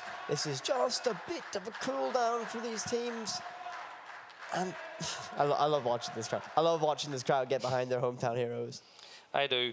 So, you know, we're going through the list of things to talk about in the tournament. Another thing I want to bring up, I suppose, is the journey that both of these teams had to get here. WYLDE, of course, have played one full game less than the Falcons because they won their group with 2 wins in a row, beating Liquid from Brazil and SSG from NA. And the way that they did it, they 7-1 and 7-1 was the score against Liquid. They lost the first map against SSG, which was, of course, Clubhouse, and then they won 2 in a row to take us here. They beat NA in Brazil. Who did the Falcons beat to get here? They beat TSM, of course, and they also beat MIBR to get it. But as we wait for this issue to get resolved, we'll just step away for a brief moment. Let everyone relax for it. So we'll wait, and we will be back when we're getting ready for this action.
And we are back, and we apologize for that delay, but it is now the final game of this best of 3. Wild versus Team Falcons, 1 map apiece. And this is it. This is these teams playing for a place in that final. Both these teams want to be in that grand final so badly. The very first round of this matchup, which seems like a very long time ago, went to WYLDE. Went to WYLDE as the case went down inside of base, but Ace has made a huge play to make that one happen. The Team Falcons and WYLDE have had a long extended vacation from playing, and they can get themselves in a little bit of a reset. Into AVG we go. And I really do like how often we see the Capcan choice on the side of WYLDE. And Jay, he was thinking about another C4 spawn peak. Thought about it. It came up very well for them on a map earlier on in this tournament as they move and push some pressure on from that master bedroom side. Of course, looking at Team Falcons, and Maru's going to go straight in through that window into Astro. But it looks like Corey is the only player there, playing behind the deer, waiting for Mad Skills to peek around the corner. The gunfight goes up, and the LMG will sing out, and Corey will be the first one to fall on this one. But of course, round number 1 a few days ago, WYLDE lost the opening pick as well. The fact you remember rounds from a few days ago is insane to me. I can barely remember a map ago at this stage. But there's going to be a nade sent up from the depths below. It's going to land on the map table, but Jay isn't even close. Blocking the brawl for the openings made by it. Selma charge stuck in the windowsill. Not a sight to see every day, but Falcons will continue to try and put the pressure on, have that player count advantage. Outside main stairs, outside main door is going to be that nade's going to land. No! Oh, Jay will be counting their lucky stars for that one. Barely in the fight, but still in the fight, luckily. Yeah, as long as he has a little bit of HP as well, he can be a danger for the other side. Peeking towards the balcony, waiting, daring someone from the Falcons to push as Jalad moves up on top of the roof. Oh, Kills climbing the stairs will take down Aces, but traded back instantly by, once again, Kaneo, who has been oh so good and retakes that position of power. But Q will take down Jay. It's a 4v2, Kaneo and Gisla. Oh. Well, just Gisla, because the nade from Joker will take him down, and it's a 4v1, and Falcons are going to clutch that one out. Well, they get themselves a level, and they're hyped. They wanted to get back into this after that pause. The fans certainly wanted it as well. And a massive pick from them. That was a very high tempo round from them. They got in the face of WYLDE. They got themselves that round. And we go back to a 1-1 scoreline. We're all a level for round number 3 in Mad Skills on the Amaru, making a fast entry towards Trophy. And I really thought Kaneo could have clutched that one out, but he got shut down by that up nade right there from Joker. They tuck away that clutch factor of the brand new young gunner to this squad. Round 2, and Trophy statue, the site of choice for WYLDE. Yeah, just switch from one site to the next. The first site that was played, of course, was Kitchen. So we're back up to the top floor now. And Jay setting up those cap cans once again. 1 kill, I believe, is all that WYLDE have managed to pull from those cap can traps. But of course, you know, when you're just single stacking them, you're doing damage. You're making it easier. Instead of needing a headshot for a 1-shot kill, you're taking maybe a chest shot, a body shot, and it can help your team out, especially if you find yourself in a 1vx situation. The ARX is actually absolutely demon. It really is one of the best weapons in the game, and look at this, Jay. He will likely wait to hear the camera be shot. And oh no. Chalet might be victimized by this one. There it goes. Oh, so close for Jay. Chalet stays alive, stays in the fight, and the case stays in someone's hands. And Jalad will get up on top of the balcony, but still in position as captain. There's a player right below the window. Kaneo is there, and he surely hears the footsteps as they step across those tiles, which makes such a distinctive noise. But Jalad will just stay patient and wait for the run out. Kaneo got that FMG ready to go, but still no run out to come. And a little ping we're coming in, so we've got ourselves a bit of a standoff going on. Little bit of a slow entry. What? Almost like I cursed it perfectly for that one. Kaneo first to fall. O'Kills finds that. Good pick for Falcons so far. Jay snaking away, tries to find something. Millimeters away, moments away, milliseconds away from finding a pick, a potential pick there. Joker on his drone, looking for some information. He's toying with the idea of pushing up red stairs, and well, that's going to be Ace with a C4, but Gisela gets themselves inside of Astro. Aces rotates down, Joker down, but revives himself with those adrenal surge. Looking to scrap away, but no. Gisela going to get caught between two. The drone at his feet as well. He'll run away, pistol in hand to try and scrap away. He does so. Gets back to sight. Lives the fight. Another day, minute 30 left to work this round. Yeah, Joker took some damage there too, but the good thing for Finka is in a few moments he will be able to adrenal surge and get the HP back, which is exactly what he does. Maybe he was just demonstrating for us as we spoke about it. As Jalad holds that angle again, they're focusing this push on Master Bedroom as they begin to open those walls, those long lines of sight. But you still got to be careful of concrete. There's a player up on top of the bathroom, and that's where Falcons won a round yesterday. Grenade sent up, primed and ready, but no one arrives upon it. Less than a minute now to work with, and Corey can't find anything. Pressure begins to mount to the side of Wild as they've got very little external pressure, but Jay will loop around, go the long way around, get it confirmed down on the mad skills. Joker will now be forced to ascend those red stairs and try and find a trade, but look at this, Corey's primed and ready. He knows where this pressure will arrive from, and Joker won't have an easy time. Worried about pressure from Astro as well. Well, Jalad will try and force his way through concrete. Gisa will get one on the queue. Now 30 seconds. Pressure all on the side of Falcons, and the shotgun of Aces leaves it all down to Jalad, who gets one, can't make it two on a quick turnaround with 20 seconds at the go. The Ace surely can't get this one done.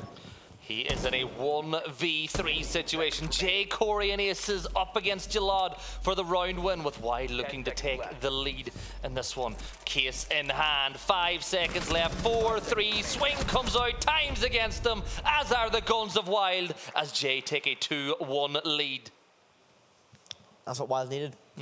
When that reset happened after the Nartec pause and how quick and aggressive we saw Team Falcons arrive, I was a little bit concerned that Wild could be asleep at the helm, but that round proved it not. They were very much on the ball, got it done, and we saw a round from them that is essentially quintessential of Wild structure on defense. A fadeaway shot there to close out that replay as well. So they now lead themselves back by one round as we get ready to move into our prep phase. Round number 3 here on Villa. Let me remind you, this is the final map of this series. Whoever takes Villa is going to the final to face BDS. Not an easy task ahead of them, and every minute they spend in the server right now is a minute less of prep they can do for that final. And it is a long day for these teams getting ready for tomorrow. But Wild with a 2-1 lead. Mute jammers being put down behind those entryways for the drone holes, for the drones to come through. Gisela roaming on the bottom floor, which he did oh so well in round number 1. Didn't pick up a bag full of kills, but just ate up so much of the clock. Also up it, Team Falcons in the first 3 rounds got the open and pick every time, but Wild have bounced back twice. The C4 is thrown again, and Jalad, just like the last round, manages to run around it. That's 3 attempted C4 spawn peaks, none of which have been successful yet. I think Wild are going to keep doing it until one might just work out. And keep an eye on this point, actually. If Wild gets C4 spawn peaked on the side swap, I'm going to laugh at that one. And Jay, well, unfortunately, caught out early by Jalad, who's very much aware of someone going to be close to that position. C4, prime and pre-placed with a pulse down below in the hands of Kaneo. Will try and feed his team as much information as possible. That C4 is right slap bang in the middle of bathroom. So as Falcons continue to take this upstairs clear, they might walk right into that trap set by Wild. That's what Jalad will do. And he'll get caught. Boom goes the dynamite, and Jalad goes into that next round. Pulse from below in kitchen can just feed oh so much intel. You're giving them the top floor with the caveat that Pulse will be able to ping out every single person. Mad skills once more creeping around 90, going towards the bookshelf. Aces could catch out 2 operators that can go up through the hatches very close by on that top floor. The IQ now trying to scan away, look for that pulse potentially down below. Of course, all the floor being penetrable here, you might be able just to catch one. Joker will take an entryway inside of AVG and clear the rest of landing. Try and get that control. Falcons have mad skills watching the flank as well. But guess what? Aces is on that flank. If he can win that fight, he gets the whole upstairs re-unlocked for him. But I don't think he's too keen to go up those stairs, because I imagine that's one of the areas you'd assume is going to get watched. And it's just a tense moment between these two players. Ace is still holding the pixel one way, Mad Skills holding it the other, and you can just count those two players out when we watch what's going on everywhere else. A Joker opening up windows so we can rotate and move through the map, and Ace is still in this little tense battle with Mad Skills. Corey on site, and O'Kills is going to rotate down into the basement and come up the other way. Massive rotations. Ace is so close to O'Kills. O'Kills wins that one out, gets the man advantage now in favor of Falcons. He sends himself up to Onion. He might run in the Gisela now, holding out inside of Mud. A massive widespread hold by Wild right now. And a hard bridge utility using it himself, access the secret, but beggars can't be choosers right now. It will get denied by Corey, and Chalet will take a massive chunk of damage as well. It's going to come down to an explosion, but Joker, he just walked his way in the sight. That's going to be 2 quick kills for Santa Falcons, leaving Corey alone against 4, and Joker shuts him down and ties this round of matchup once again. And it is 2-2, and another round where Falcons get the opening pick. And it was just like you said, they just walked onto site. We were so focused on Mad Skills and Aces and that long drawn-out affair. Well, while that was going on, they stepped in, worked on getting the case, and it's going to get denied. That plan won't go down because the kill will be found. But this is round number 5 that we are moving into now, Whippet, and it is 2-2. This is as tense as it gets. These teams, very close margins between them. Can Wild get themselves a significant lead, or Falcons keep it blow for blow? Your team wants that. They want to run away with it either side. It won't be an easy task at all. Wild re-up, go back to AVG. Can they make good upon it this time around? Falcons, they were clinical around here last time. They were able to really cause damage with those nades from down below. Pinpoint accuracy. Took down Aces and Kaneo on those main stairs. One with a nade, one with a gun, and that opened up all of Study for them to play with. Aces on the roam game once more, though, as he just makes his way back up those stairs. This time around, we won't see the C4 wasted early. But of course, cap can't stop being played, so that option wasn't necessarily there. One thing to keep an eye on, though, is Q has decided to bring Osa, which means that it's a different thing from style play for Falcons, and it can be used to just frustrate Wild as well, because you can see the player there, but you can't shoot them. An interesting choice for Falcons. This is an operator that I don't really feel suits their style a whole lot. Osa is a very good operator at taking control and locking it down. Now, they might just place one here and lock down that doorway, holding in the Study, but it still doesn't really match their high-tempo aggression they like when they have to make those executions. And Aces just just using the default cam to point out another one of those players of Falcons. But yes, put down that Osa shield and use it to just lock down that area of the map. Mad Skills will begin using the Twitch, but with 2 minutes left, they're still droning it out, and they will spot that player on main stairs. But this is very slow and methodical by Falcons' normal style of attack. They're taking their time. They're trying to clear this all out. But they're really going to be met by a lot of significant resistance from the side of Wild. This is a defensive structure that we knew Falcons would struggle with. But can they find those picks? Can they find those openings that they've been so good at finding against all the odds?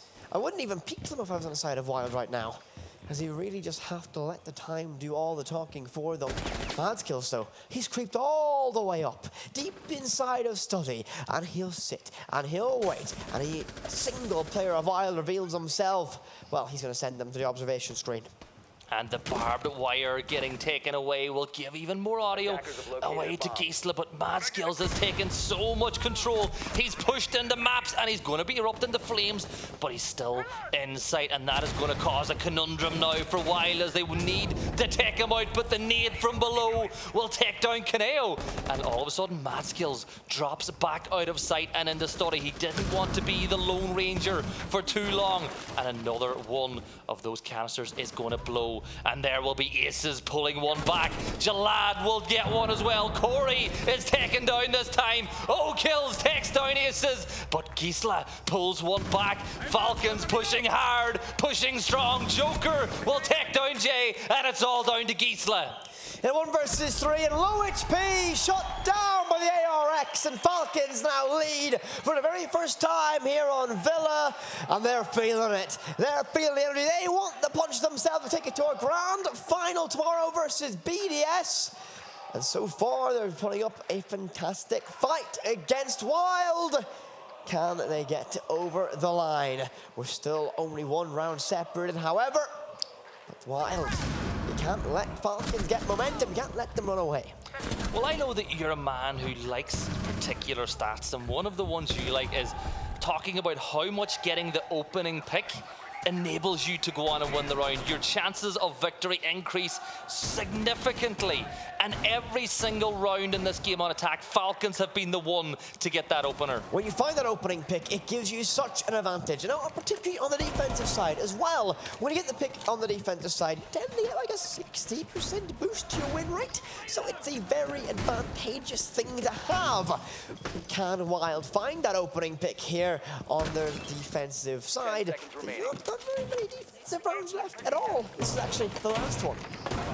And WYLDE desperately need to win this. They are stronger on attack, but you don't want to be chasing down a 4-2 lead for Falcons. A 3-3 split for WYLDE, and surely you got to think they would be able to go on and win this, but this is the Falcons. They have caused upset after upset, and a round win here, and that crowd will absolutely light up because they know that Falcons on defense can frustrate WYLDE and maybe just use that frustration to get themselves into the final. Early stages of this round, it looks like Falcons very much taking the drone game very importantly this time. Down below, Mad Skills with 2 nades in his pocket as well. He's going to look to try and use those displaced players of WYLDE from these key power positions such as the Lady, Gisela and Corey falling back. They don't want anything to deal with this initial injury. They don't want to fight. They don't want to give away the opening pick. They don't. They know how 3 times so far, they've lost it. They do not want to give away that opening pick at all. And the biggest thing is, no one's down below. And guess what? If there's solid information upstairs, those nades from Sledge, oh, that could be a nightmare for WYLDE.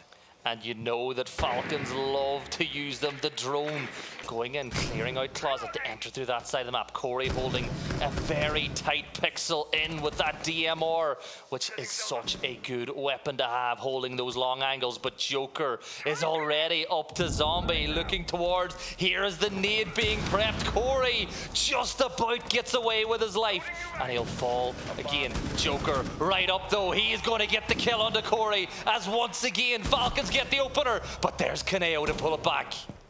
That's what they needed. That will calm the nerves. Kaneo pops off once again to try and quell the momentum of Falcons. Pushing on. Looks primed and ready to dive on into that breach. Will chew itself open. He's got the case in hand, and look how far up he is, but they still have that Sledge down below. Aces have been sent to try and dispatch him, but I think he's going to send back up the Astro stairs and just play his position there. A shotgun in his back pocket to work with. Oh, kills. Repelled on the Astro window, and he's going to get one to J, leaving Aces between a rock and a hard place. WYLDE going to really feel the bite of pressure now. 45 seconds remain of this round. And that is twice O'Kills has got the kill from that position. Mad Skills comes under heavy fire from Kaneo and moves back down the stairs, but there's just 30 seconds to go. Falcons trying to pull it back, but there's Aces from the Astro stairs heading the head of Jalad. 25 seconds. Aces with the shotgun at the ready. One player is on the window. He knows he's identified that's where he is, but there's a player coming from behind. Gets the window, gets the bottom of the stairs. Aces clawing this one back for WYLDE, but it's all down to Q. 10 seconds to go. He's going to have to force it through. There's not much time left. He doesn't have the keys. He needs to make this work. But WYLDE 2-1. There you have it. WYLDE get the 3-3 split. And this is going to be tense going into the Falcons' defense. WYLDE get it level. That's what they needed. They needed themselves back close up and personal at the scoreline of Falcons. Side swap arrives. This is make or break for these teams. My heart, it's pumping with it. I've got my little watch on. The heart rate is up. You'd swear we are going through a workout because these teams are playing with their emotions. Game number 1 went to the Falcons. Map number 2 went to Wild. This is the third map. This is the last map we will play. And Falcons on defense. Can they clutch this out on home soil, or will Wild march into an all-EU final? Well, for all the EU fans, I certainly would love to see that, wouldn't you? But look at this lineup. What's Kaneo on? Is he on that Dokkaebi again? Well, getting flashbacks to that 4K against Liquid. Wouldn't mind to see that one again. But we move to the tactical side for Wild. How will they fare here? They've been good on this side all competition long. But now, pressure begins to build. Falcons are very aggressive on the defensive side as well. An extended mirror roam won't be the easiest thing to solve. But Wild, they've identified this, and they brought a Lion, Finka, and a Dokkaebi. They want to be fast. They want to be aggressive. They want to be in your face. And look at this, all spawning together, and they won't waste very much time getting this clear started.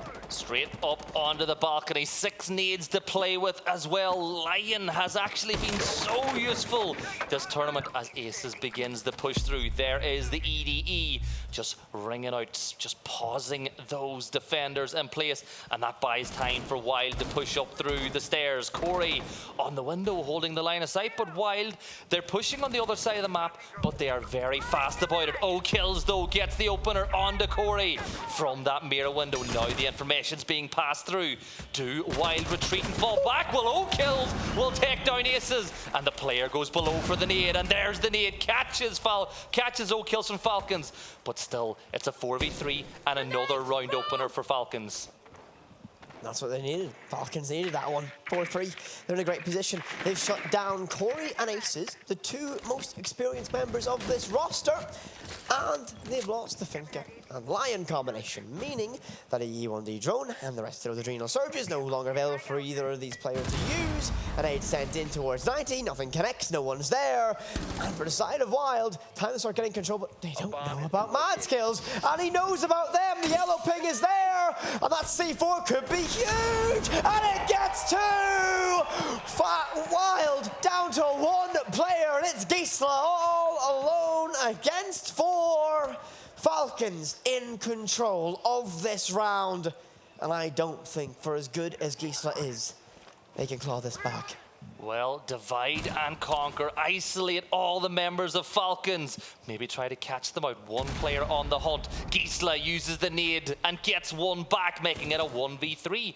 And all of a sudden, things become even more possible. He has a drone in the back pocket. No nades left, but he's got time on his side. 53 seconds. The case is right in front of him.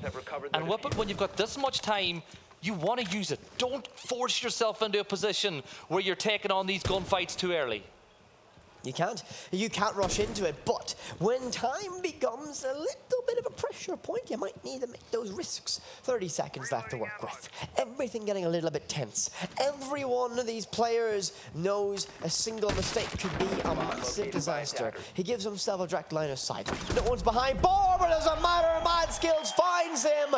Falcons back in the lead of this series, and what a round that was. What a 2-piece that C4 was. Oh, it was perfect. It was thrown at the right time, at the right place, and it gives them another round win. 4-3 to Falcons. The home fans are believing. Could Wild be sent packing?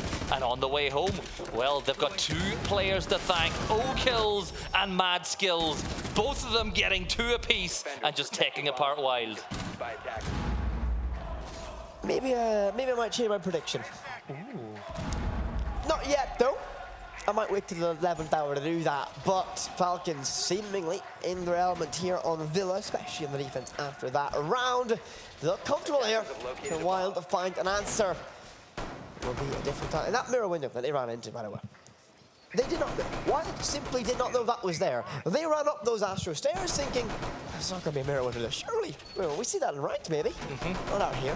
Not on a semi-final, not on the big stage. Guess what? It's there. And it really took the sting out of that push. They lost a player from it. They lost the second one shortly after. And then that 2-piece C4 leaving Gisla all alone. Essentially, left that round unwinnable. And the last time Wild entered, they went in through basement, and just look at where O'Kills and Jalad are. They are waiting for Wild to enter through the same area once more, but it's going to be a little change. Maybe it's more direct to sight approach as Aces dare somebody to push from that wolf window, but nobody from Falcons is going to take that risk just yet. 2 minutes and 30 seconds to play with. That is an eternity. It's pretty much the whole round. And the Falcons, well, they're setting themselves up. But once again, Whippet, this is another site where nades from below can have a massive impact. And looking at that Wild lineup, they've got 6 to play with. A lot of nades. A lot of potential for those depth charges as well down below. First Ogilvy call goes out. That's going to help keep players in stationary positions for just a moment. 1 nade sent away. That found some damage on the queue. Not enough to down our kill. 2 minutes left of this round already. Still early days. Corey trying to remove what utility he can, but look, he's allowed down a basement. On a flank, on a roam. He can pop up essentially anywhere he wants and unravel this round if the information is there. Wild still looking to gather it with that Corey's Twitch drone. And Joker will take that out, but there's still 2 players watching from that side. Corey repositions himself again. Ace is still playing below with a nade in the back pocket and just hoping that someone pushes his way. This is round 8. Will this be the first round where Wild get the opening pick? Well, Kaneo will start dancing, and there you get the first opening pick of this map for Wild. Comes in round 8. And will that open the door for them to level the sides again? Well, they needed that opening pick. That's the first start of this one. But if there's a team that can claw it back, it certainly is Falcons. More information gathered by Geisler. They need to get themselves in the building, though. Corey not going to be too keen to take that little bit of damage he takes from that drop. But the site is inside of Trophy. And look at Astro. 2 players ready to stack themselves up and go full send. Here arrive Wild straight into Astro. Doesn't look like anyone is even aware of this as 4 players now arrive. Gisela finds one to queue, but Joker, he'll sit and be patient, but caught out by Kaneo. It's all down to this. 2 players remain. Shalad and Mads kills. 1 pick now for Mads kills. Even all down to him. Case goes down. 30 seconds and he's going to get one to J. Case is planted. Can he recover this one? It's on the opposite side. He's against 3. Does he know where they are? He hears that Claymore go down. He'll creep his way around, and that's going to be so close to him. He swings and gets 1 more. 3 in the round. An ace clutch if he can find this one. Has no information. He has to check every corner, every avenue, and he can't get aces. Wild claw around back, and all came from that play of Astro. No one from the side of Jokers watched it at all. Oh, that was just great identification on the side of Wild to realize that that is where the Falcons' defense was. Throwback to the last map on Chalet, they did the same thing again. Where is the defense strong? Well, let's push from the other way. That nade from Aces below allowed Kaneo to jump into that bathroom window and take some control. But this is a tense game. 4-4. Both sides 3 rounds away from a final. Or will we find ourselves going to overtime, but will we go all the way? I think we might just. These teams look to be so close in this matchup. And you hear the crowd in the background as well. They want this. They want this. They want this to be a scrap and a brawl to decide who goes to face the French super team of BDS in our final. Are you going to change your prediction, though? I was thinking about it. Are you? I'm going to stick with Wild because, you know, if Falcons go on to win this, I'll eat my humble pie. I've made the mistake. I've made the call. Falcons have been absolutely incredible through this tournament. And whichever side gets to the final, they've earned it. Whichever one of these 2 sides are there, they deserve to be there.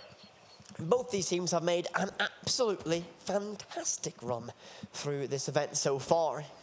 Beating teams like MIBR, Liquid, TSM, SSG have all fallen to these 2 teams. A run out attempted, no one there. Early stage of aggression on the side of Falcons. Trying to make an impact early. Get in the face of Wild. Make it awkward, make it hard. They're attacking the same site once again. And Corey. Are you thinking about it? I think they're thinking about it. There's no way. Don't repel that. He's got the case in hand.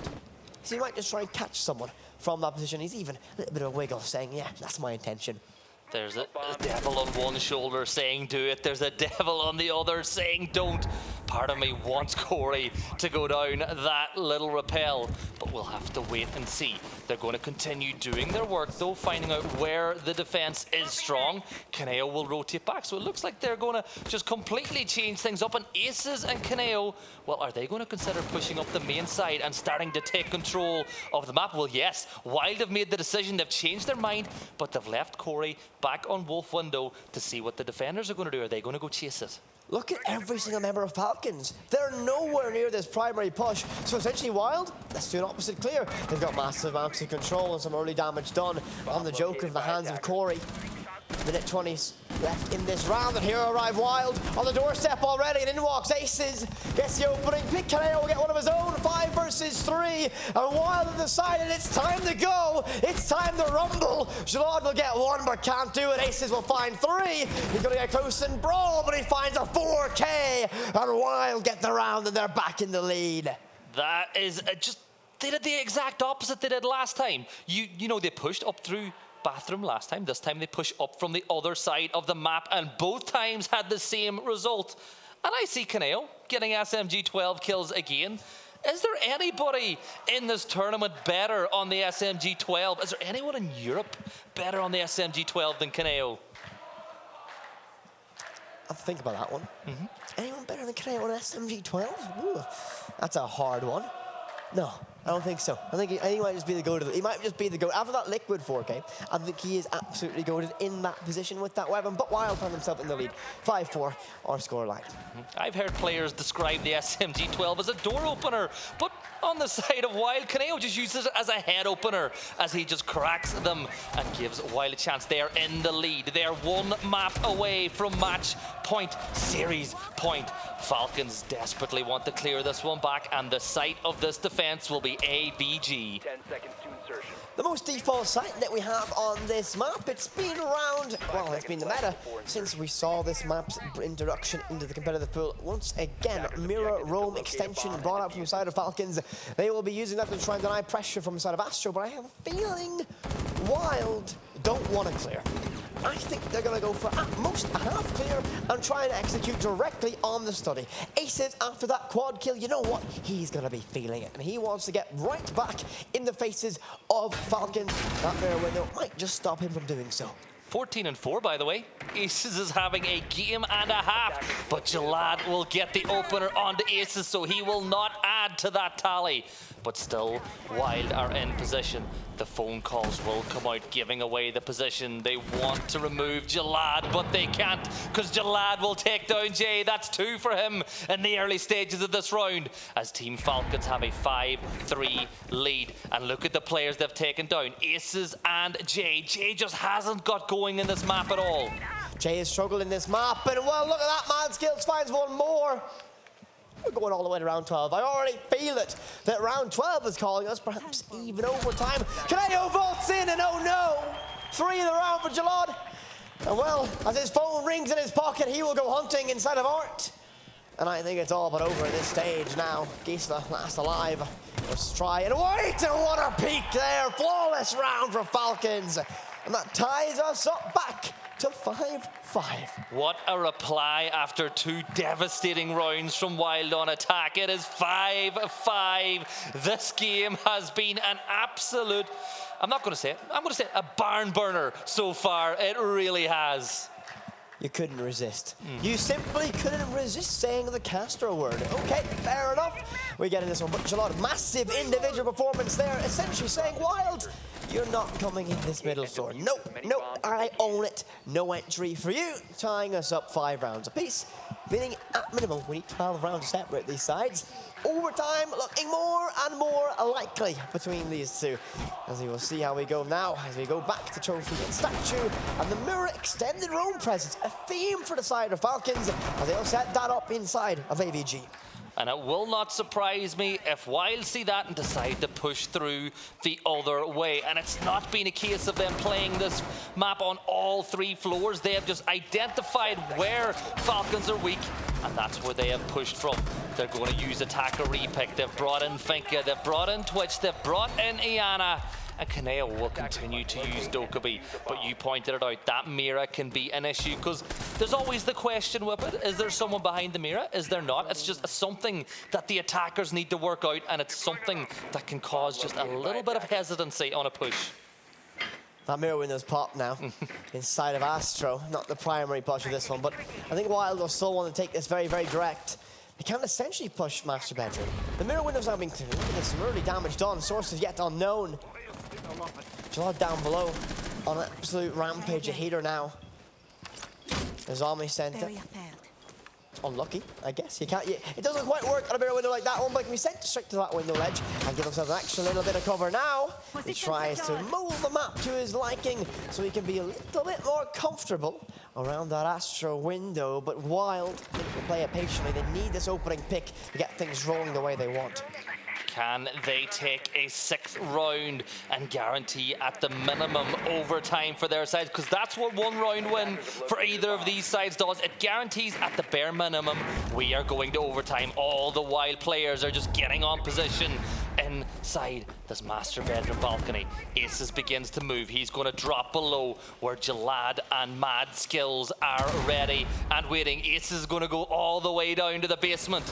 But will he be able to get past those 2 Falcons warriors playing by Kitchen? Won't be an easy one. Will not be easy at all, but they look to make a fast entryway now.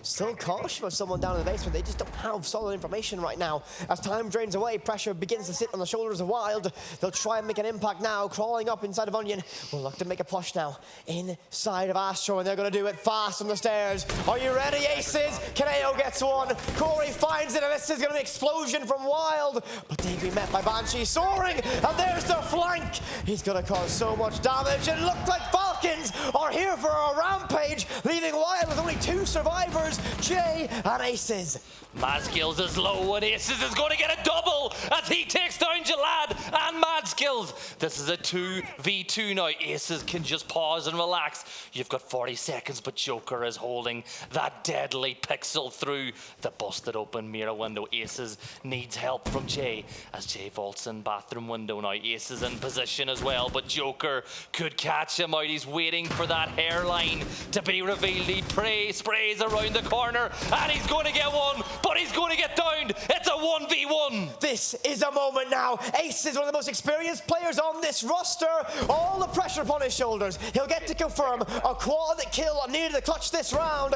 He has to check every angle. He's got no information, but an ARX in his hand as well. No case he's going to go hunting, but it looks like the member of Falcons will fall away. Oh! Aces finds it! Wow! Wild match point here on Villa, and look how much that means. 1 round away from our grand final tomorrow. That is the most emotional I have seen Aces in a long time. That is the most emotional we have seen Wild as they pulled that away from the jaws of victory. 18 kills for Aces in this map, and they are on match point. 1 attack away from a final, and for the hometown heroes, if they can pull this round, we're going to overtime. Oh, don't even tempt me with that thought right now. Aces has come for an absolute brawl. What a performance from him. He wants that top kill bonus at the end of this tournament, doesn't he? As he sits on the very soaring heights of 18 picks and a huge play. 4Ks all around for him as Wild 1 more round, and EU locks out a final for a very long time. And Wild and Falcons, both of these sides have won so many fans. And Falcons creating lines of sight onto that top floor. We're going back upstairs 1 more time on this Falcons defense. Can they do it, or will Wild, T3 Wild, GSA Wild get to the finals of this Gamers8 tournament? What a storyline would that be? Wild, the team instead of EU, not even qualified for Challenger League yet.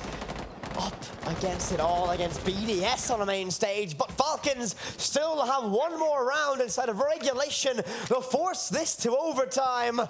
And we will see a lot of that solo roam down below once again on that Legion. Not the combination that we see regularly inside of top flight competition, but it has worked out so well so far. It has, and Gisela will begin droning. Lion using the EDE, but there's the Legion, the goo mine to give away the push as Jalad holds the angle. 2 minutes and 20 seconds to play. Jay roaming down through that first floor. Corey doing the same. Joker is down there. Jalad is down there, and Mad Skills is playing on 90. Jay takes the first bit of damage, but gets himself back into cover.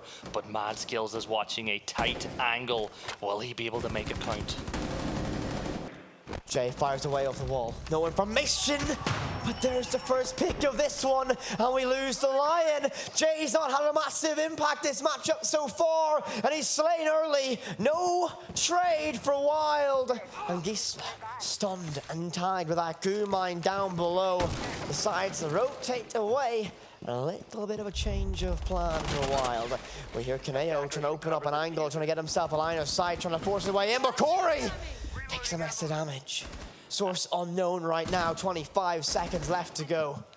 1 minute and 25, and Wild are on the balcony. Q peeking the angle in towards Wardrobe, but can Wild open it up? Gisela will take a lot of damage as he's going to go down to one shot, but with Finka still alive, when that boost comes in a little while, it will push him up again.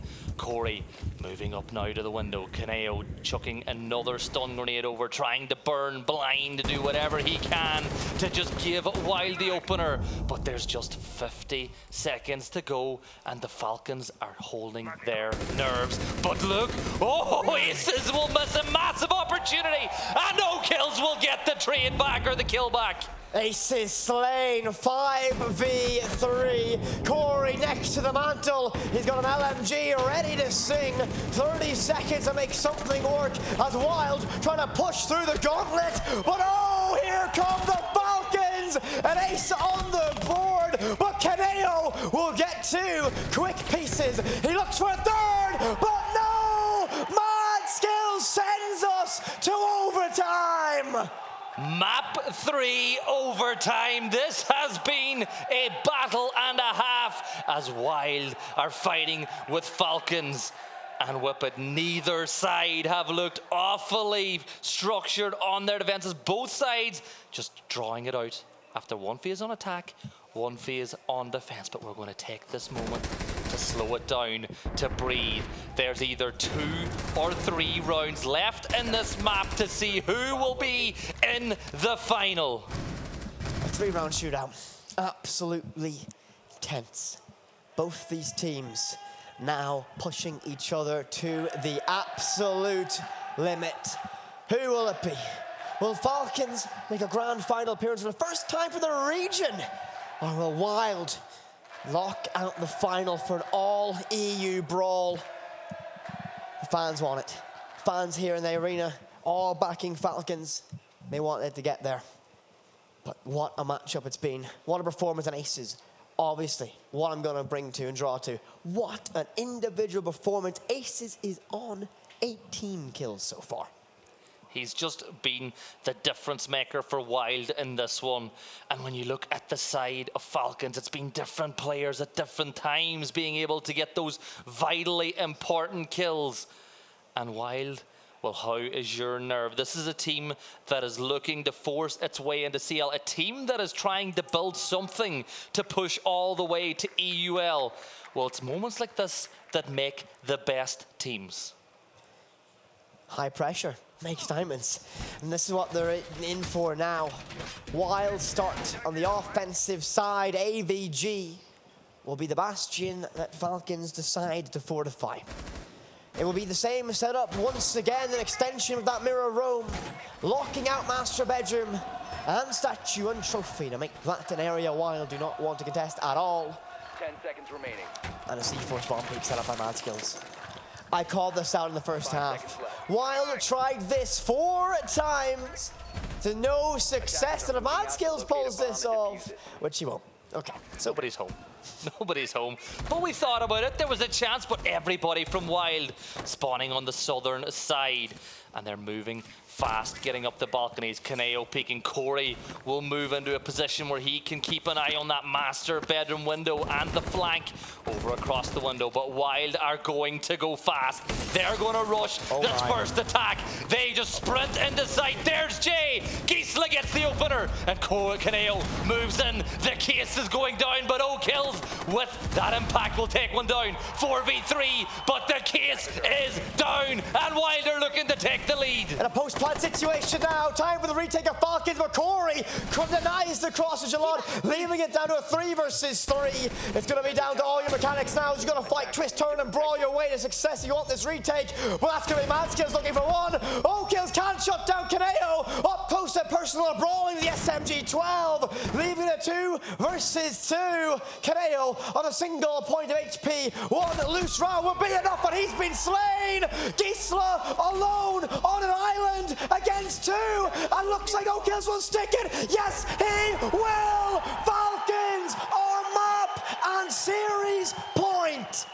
Wild went for that thing in the back pocket. They rushed onto site, but Falcons, after the plant, recovered and pulled it back. 1 round away now from getting yourself into the final. Wild on defense, and we have seen over the course of this series, Falcons have had Wild's number on attack whip it. Can they win one more attack to get into the final, or are Wild going to make us go all the way? One more round. One more round for Falcons to be the first team to represent their region in an international final. Wild, you're fighting for survival now. There's no other way to put it. Your backs are now against the wall. Round 15 is your only doorway to face BDS tomorrow. And the crowd in there are loving it. What can Wild do? Will the ace up their sleeves be a factor once again? Will Corey find some magic? Will Kaneo come up large again? All must be decided. One more round for Falcons. One round of brawling to survive in Villa for Wild. And we're ready for our action phase. And O'Kills, we have been singing the praises of aces, but he is 17-9 on the side of the Falcons. Can he add to that tally? Every single time he does, he increases the chance of a Falcons final. O'Kills on the window. He's caught out a couple of players. I think he's caught Jay twice in that same spot over by Astro window. But Jay has learned from the situation. Madskills getting up towards that 90 window as the drone will spot out. One member of Wild. Corey is in position with Aruni, and will he hold this position for much longer? If the pressure arrives, he won't be able to. Kaneo, with that FMJ in hand, will try and lock it out. But I think Wild, for right now, will be a little bit tentative, a little bit concerned. They won't want to take the risks that they normally do, knowing that sometimes this series they've been punished for it very, very effectively from the side of Falcons. But that default camera's been left up. Oh no. Oh no, oh no, oh no. And the longer it stays in place, the more intel that Wild will be able to gather.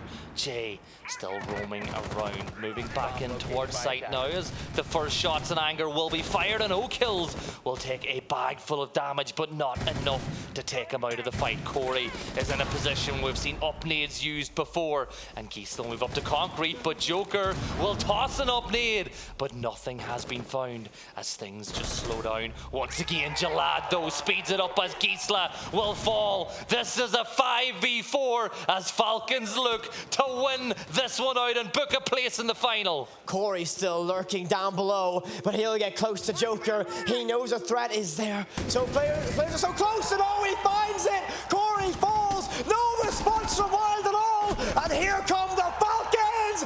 It's all down to aces to keep his team alive, and he can't do it. Falcons book themselves a ticket to face BDS tomorrow for the first time, representing their region imagine in an international final, and they do it in front of a home crowd. And MENA will face up against EU as it is BDS against Falcons. They earned every single round that they have won. They have beaten WYLDE, and WYLDE, they knocked out SSG. They beat Liquid, and on the side of the Falcons, they've beaten MIBR. They have just taken apart TSM and now add WYLDE to that list. Can they beat BDS and win Gamers8? We've all heard of Cinderella runs. We've all heard of it, but it looks like we are about to witness one. The final is just around the corner. We can't believe it ourselves. What a matchup that was. Needing overtime, the separate dumb there on Villa. Oh, what a time. What a time. And with that, we are going to send it back. And that is the semi-finals over.